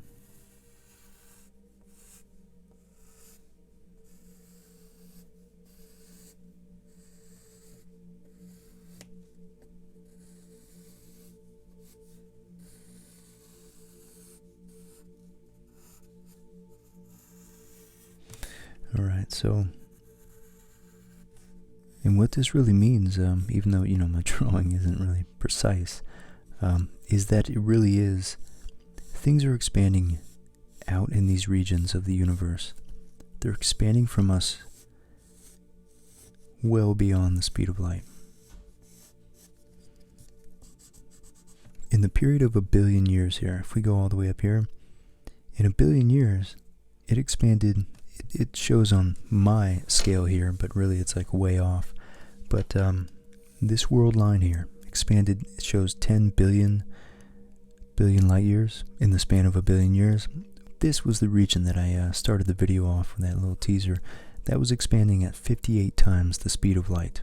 Its trajectory, its world line, had so much space between us, because it was it's the current particle horizon. It's the current furthest distance we'll ever see. And so I just realized that the particle horizon isn't able to really be understood unless we break out this graph, which I'm just not going to have time to draw now. So I'm going to show it to you guys. This one here is the exact same graph. We got the scale factors, the time to now, but you see the units aren't simple linearly incrementing. It starts off at 100th or 10 million years, goes to 100 million years, 500 million years, then 1 billion, and so it increasingly gets, each successive linear step encompasses more and more units of time until it literally goes all the way to infinity right there. And so that's why this graph has different trajectories, different null geodesics, light paths. This is what I referenced earlier. This graph is oriented not only differently in time, but it's also different in space. The only points that correspond to our graph here are the points that represent the current cosmic time. And this might seem, as a side note, to violate the relativity principle where there is no absolute time, but cosmic time allows for proper distance, and that is the relation of the scale factor. It's anywhere in the universe, doesn't matter how far away it is, as long as that is oriented such that the universe was at the same scale and therefore the same age since the Big Bang, or the same age of the universe. But everything orients back to the redshifts, which tell us the scale, which from that we can derive the age since the beginning of time, age since the Big Bang. And all these horizons and the distances between objects. Now we have the concept of co-moving distance here, and our graph that we've been referencing is called the proper distance. The proper distance includes the expansion of space. So everything on a proper, the reason I chose to draw this one instead of this one, even though you can see you can get a lot more information from certain angles from this graph.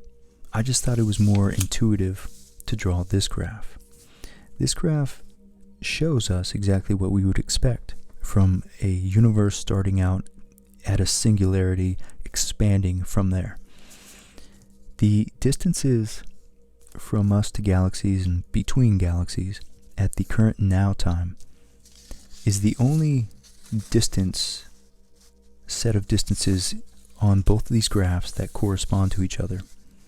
So whatever galaxy, whatever distance it is now from us, the co-moving distance and the proper distance is exactly equal. It's only when you go into the past or the future, away from our current time, that the proper distance converges, or all converge to a single point on the proper distance graph. Going into the past. Going into the future, they all diverge infinitely far away from each other. And I thought that this best represents the actual universe, because it does represent the expansion of space. And light has to travel that expansion of space. That's apparently what makes light redshifted. And although it's not a simple as that, because as we reference with Einstein's field equations, the geometry involved in the curvature of space and how so much information is packed in Einstein's general theory of relativity and his field equations, it's very complex. But this sense of that sense of expansion to me was most intuitive in this graph. This graph here tells us that everything was equally far apart, no matter how far into the past or the future you go. That's called co-moving coordinates. The co-moving distance of any galaxy from us is exactly the same at any point in time. So the fundamental difference between them is the lack of expansion in co-moving coordinate system.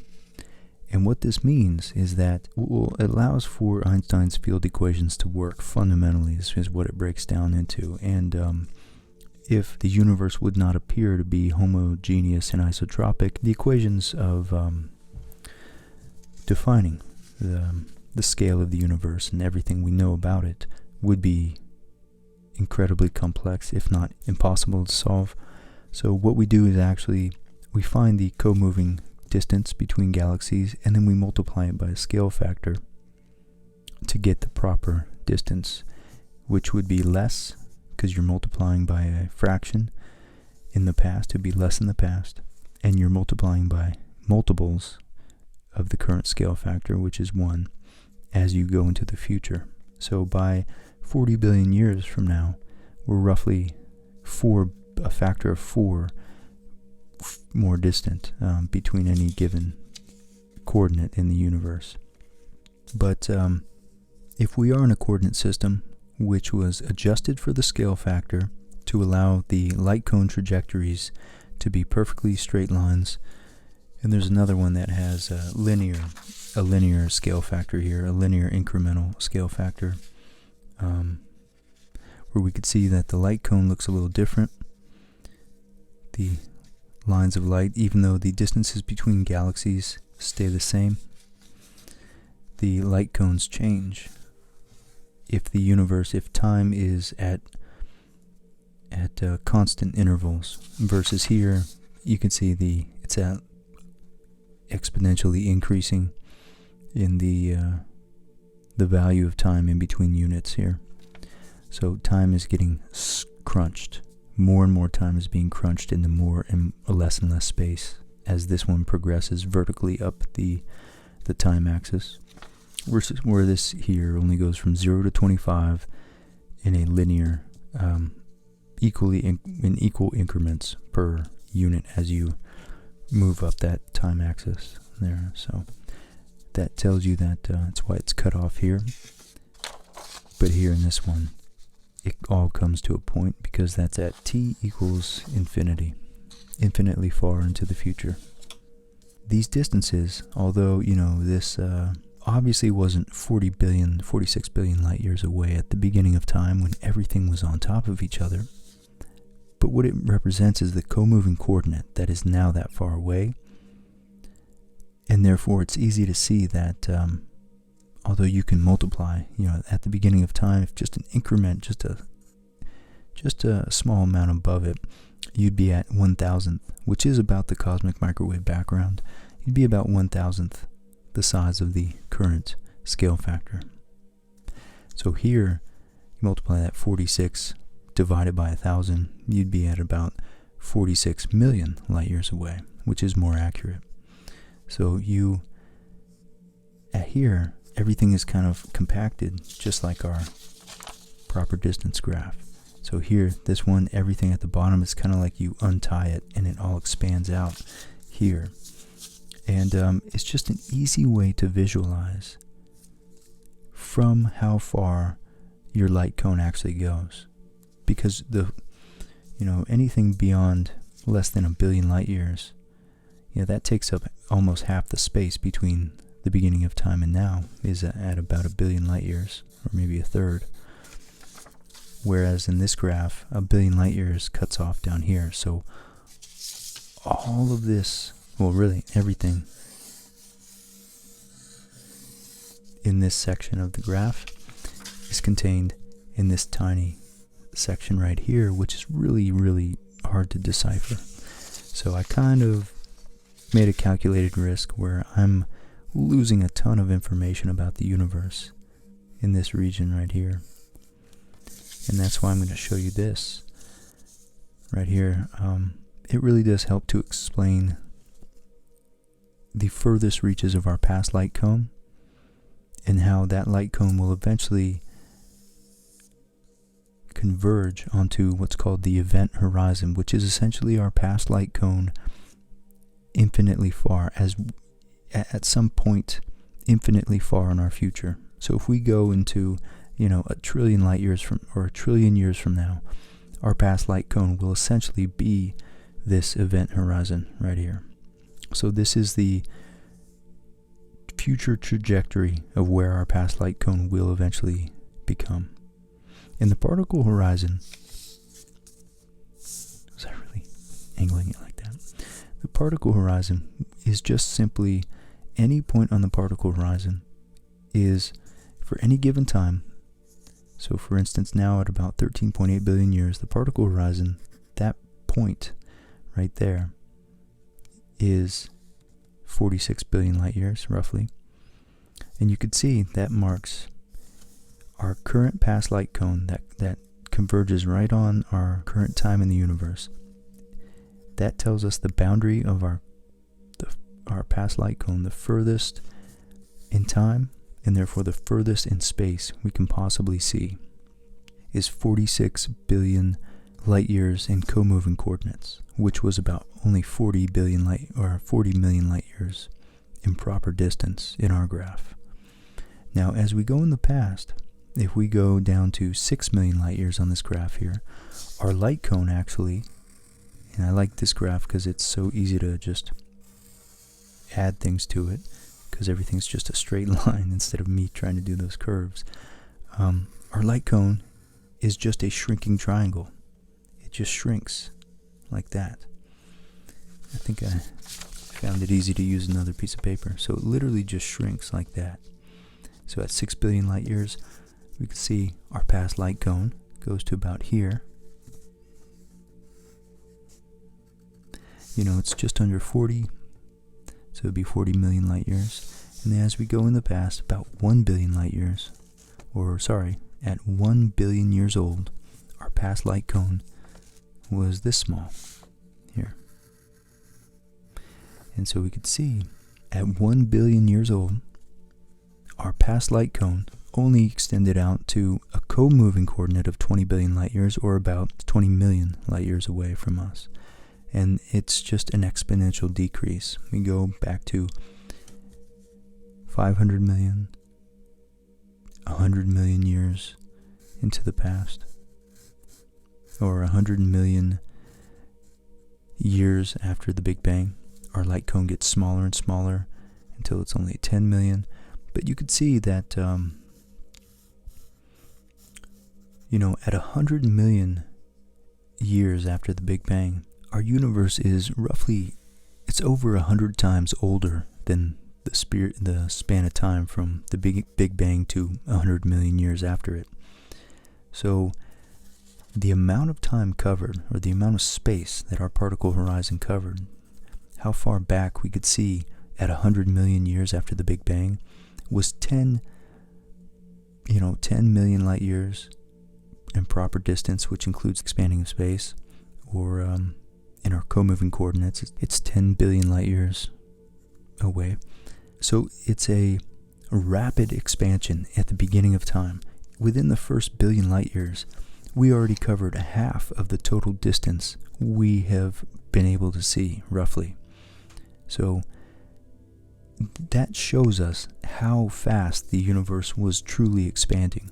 In the first billion years alone, light had been able to cover a co-moving distance of 20 billion light years, but in reality, that scale factor here of about 0.15, if we multiply that by 20 billion light years, 20 times 0.15, 10% would be 0.2, or 2, so I'm guessing about 3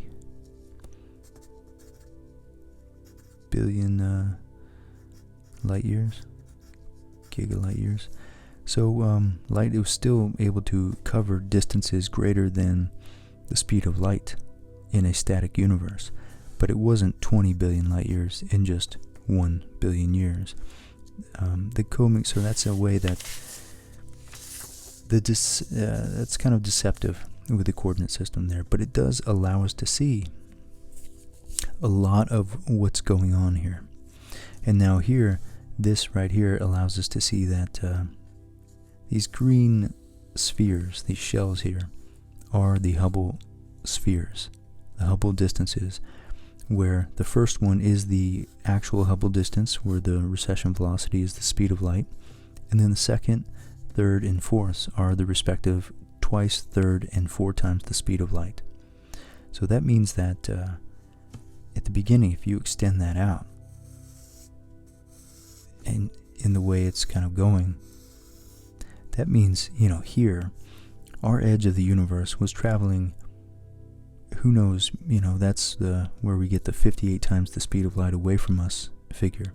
So it was initially light that we're just now seeing pop into our field of view, almost infinitely redshifted, moving incredibly slow due to the incredible time dilation due to the redshift and the expansion of space it's having to overcome.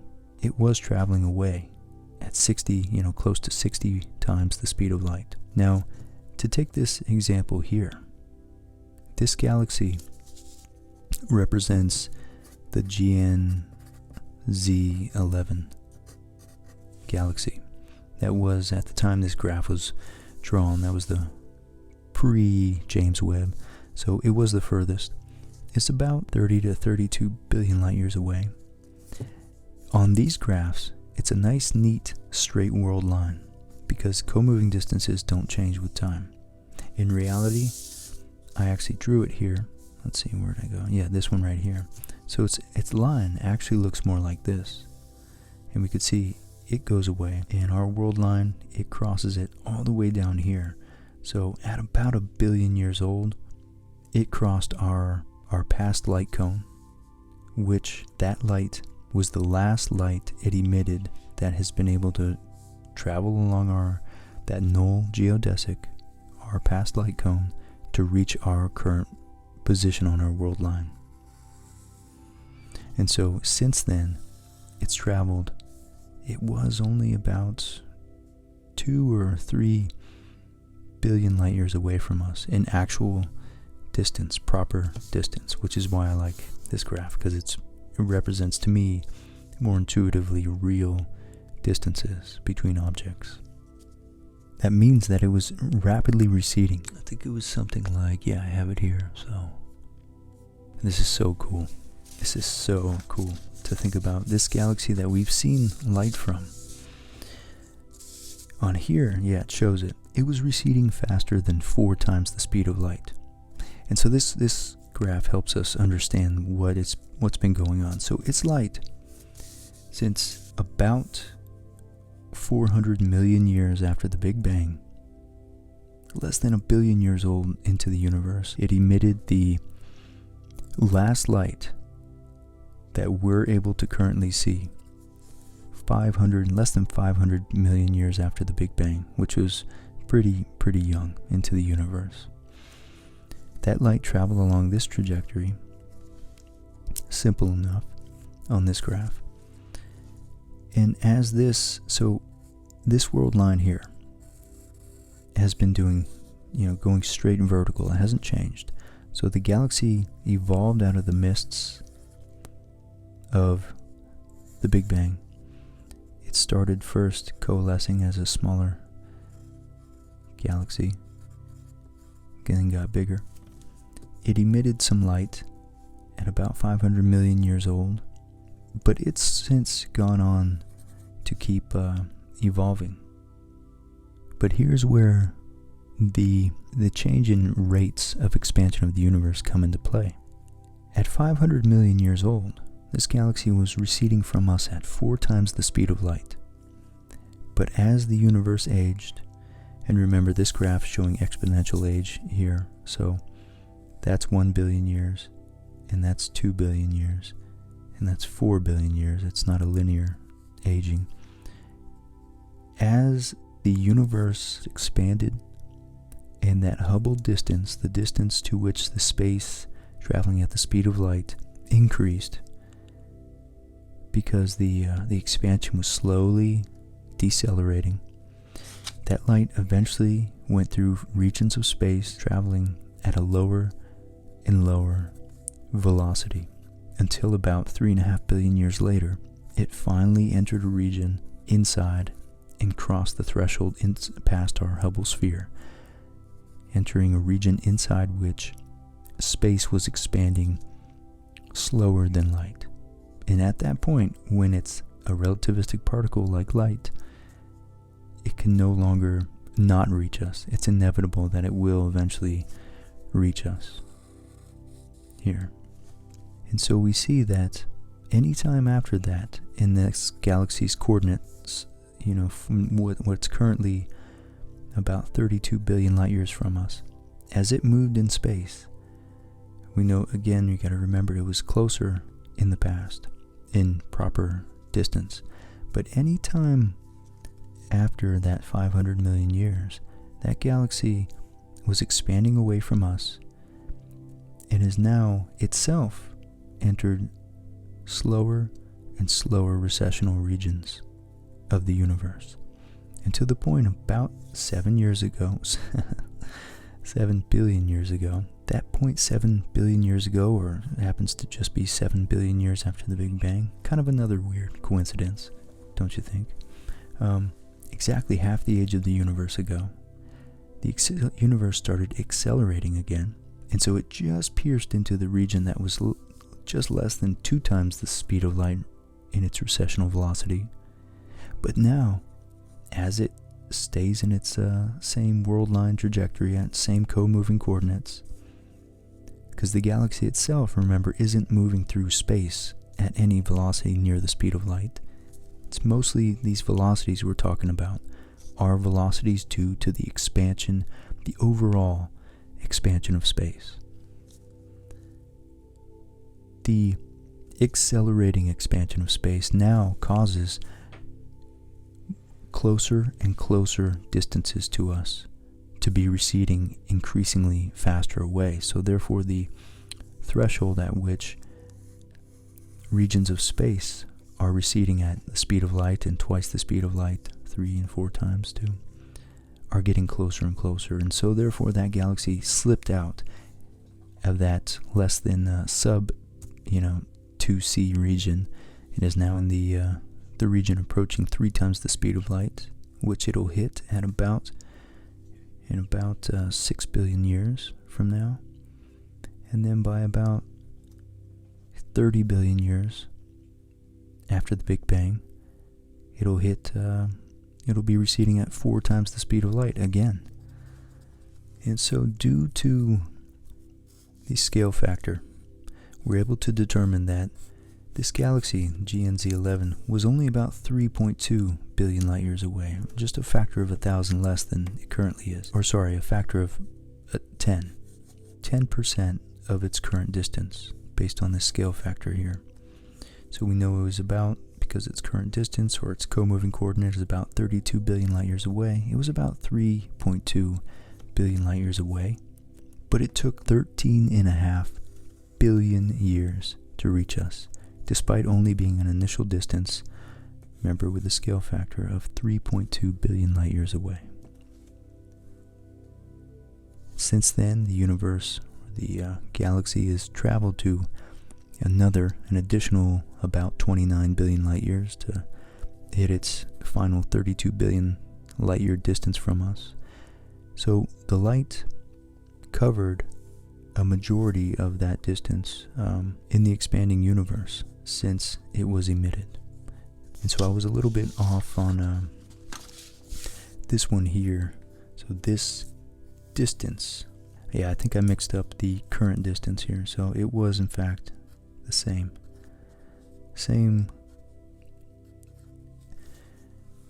The time it took for this galaxy's emitted light at 2.5 billion years to overcome the expansion of space and reach us at our current space-time coordinate, it was exactly equal to the distance light can travel in that time. So that was a mistake right there, guys. Sorry about that.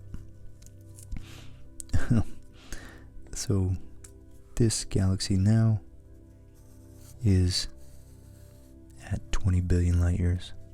So the particle horizon is at any given point, it's not really a line in the sense that the past light cone is a line that an actual path through space-time. Well, I guess it is in the sense that if we emitted light there, it would be the path that light would take out into infinitely far into the future and infinitely far away. So in that sense, it would be any light that our location in space-time emitted at the beginning of time will have traveled that far. But for our purposes, it's not. It's just a series of points, so that represent the furthest distance we can see at any given time in the universe. So at 10 million light years, the particle horizon is about here, or about 4 billion light years away, and that exactly matches our past light cone, the furthest distance our past light cone reaches. So at 6 billion light years old, our past light cone again is the path light takes, the null geodesic it takes through space-time to reach us, overcome the expansion of space.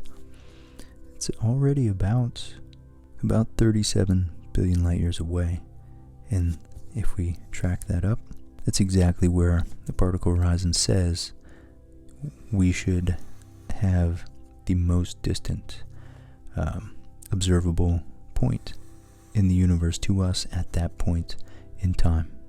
And so currently, the furthest light can ever have traveled from to reach our location in the universe, now at 13.8 billion years after the Big Bang, is defined by this point at this time, 13.8 billion years, this point along the particle horizon line, which is 46.5 billion light years away. Now the event horizon is an inverse, and I think the easiest way to describe it, it's like an inverse of the particle horizon, because this is our past light cone. You got to remember this graph is logarithmic or exponential, depending on how you want to look at it, I guess.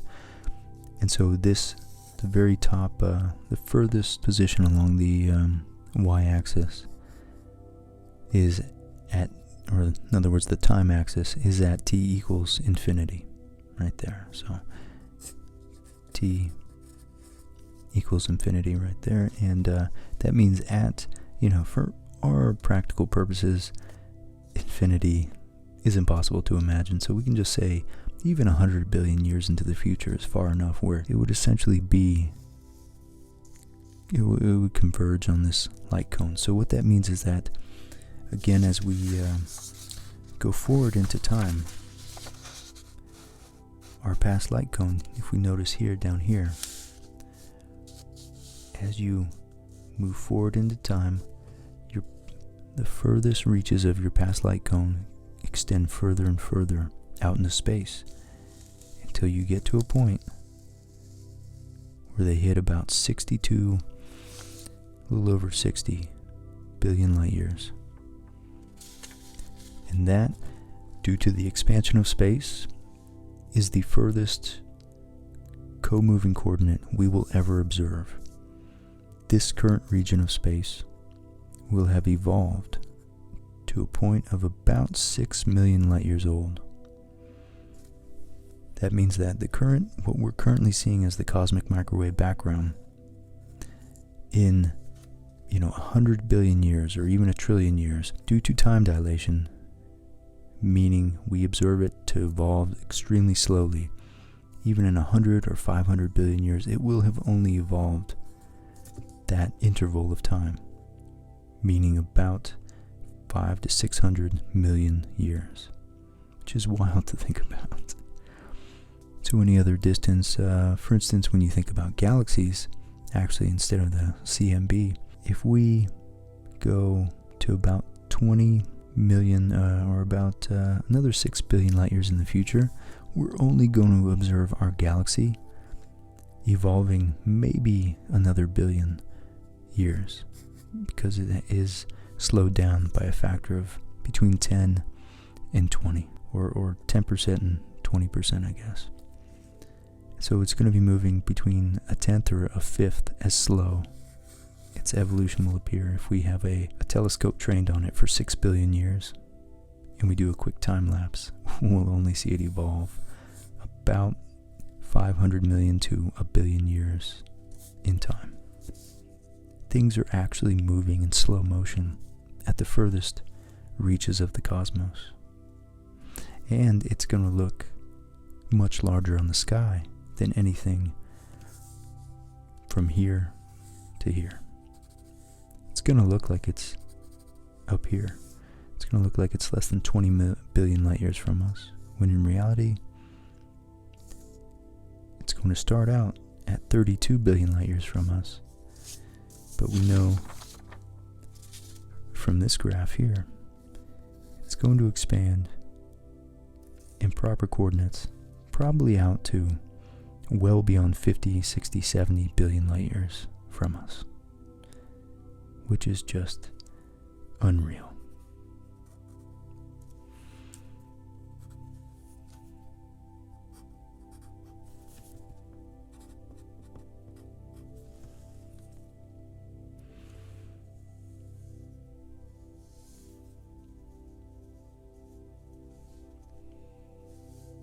So despite this entire region outside our past light cone being inaccessible to us, entirely inaccessible, anything beyond this, at 2 billion years old ago, anything beyond roughly a billion light years away is completely inaccessible to us, and we're going to simply have to wait for its light to reach us.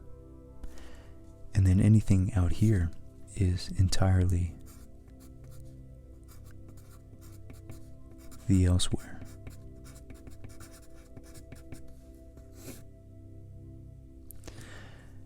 It's really stranger than fiction,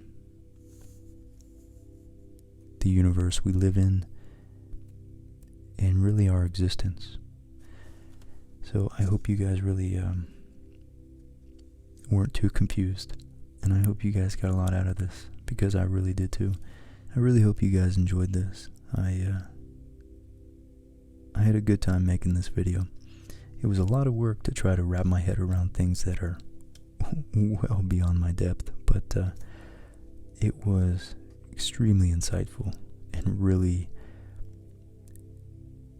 just not only humbling to have a taste of just the complexity of the mathematics that some people are able to handle and work with, but the genius of the physicists and cosmologists that were able to come up, Einstein first and foremost among them, come up with these mathematical models that predict so much about what we observe in the universe. And it's encouraging to see where and what else we might discover about the universe and its most fundamental workings at the deepest levels in the future. I want to thank you guys for watching, and I really want to thank my patrons and everybody who supports me financially, and even if you can't donate, all the moral support I get from you guys in the comments is hugely uplifting to me, and it means a lot. So I want to thank all you guys, everybody who shows love and sends encouragement my way. It really does mean a lot. Hope you guys enjoyed this one, and I'll see you next time.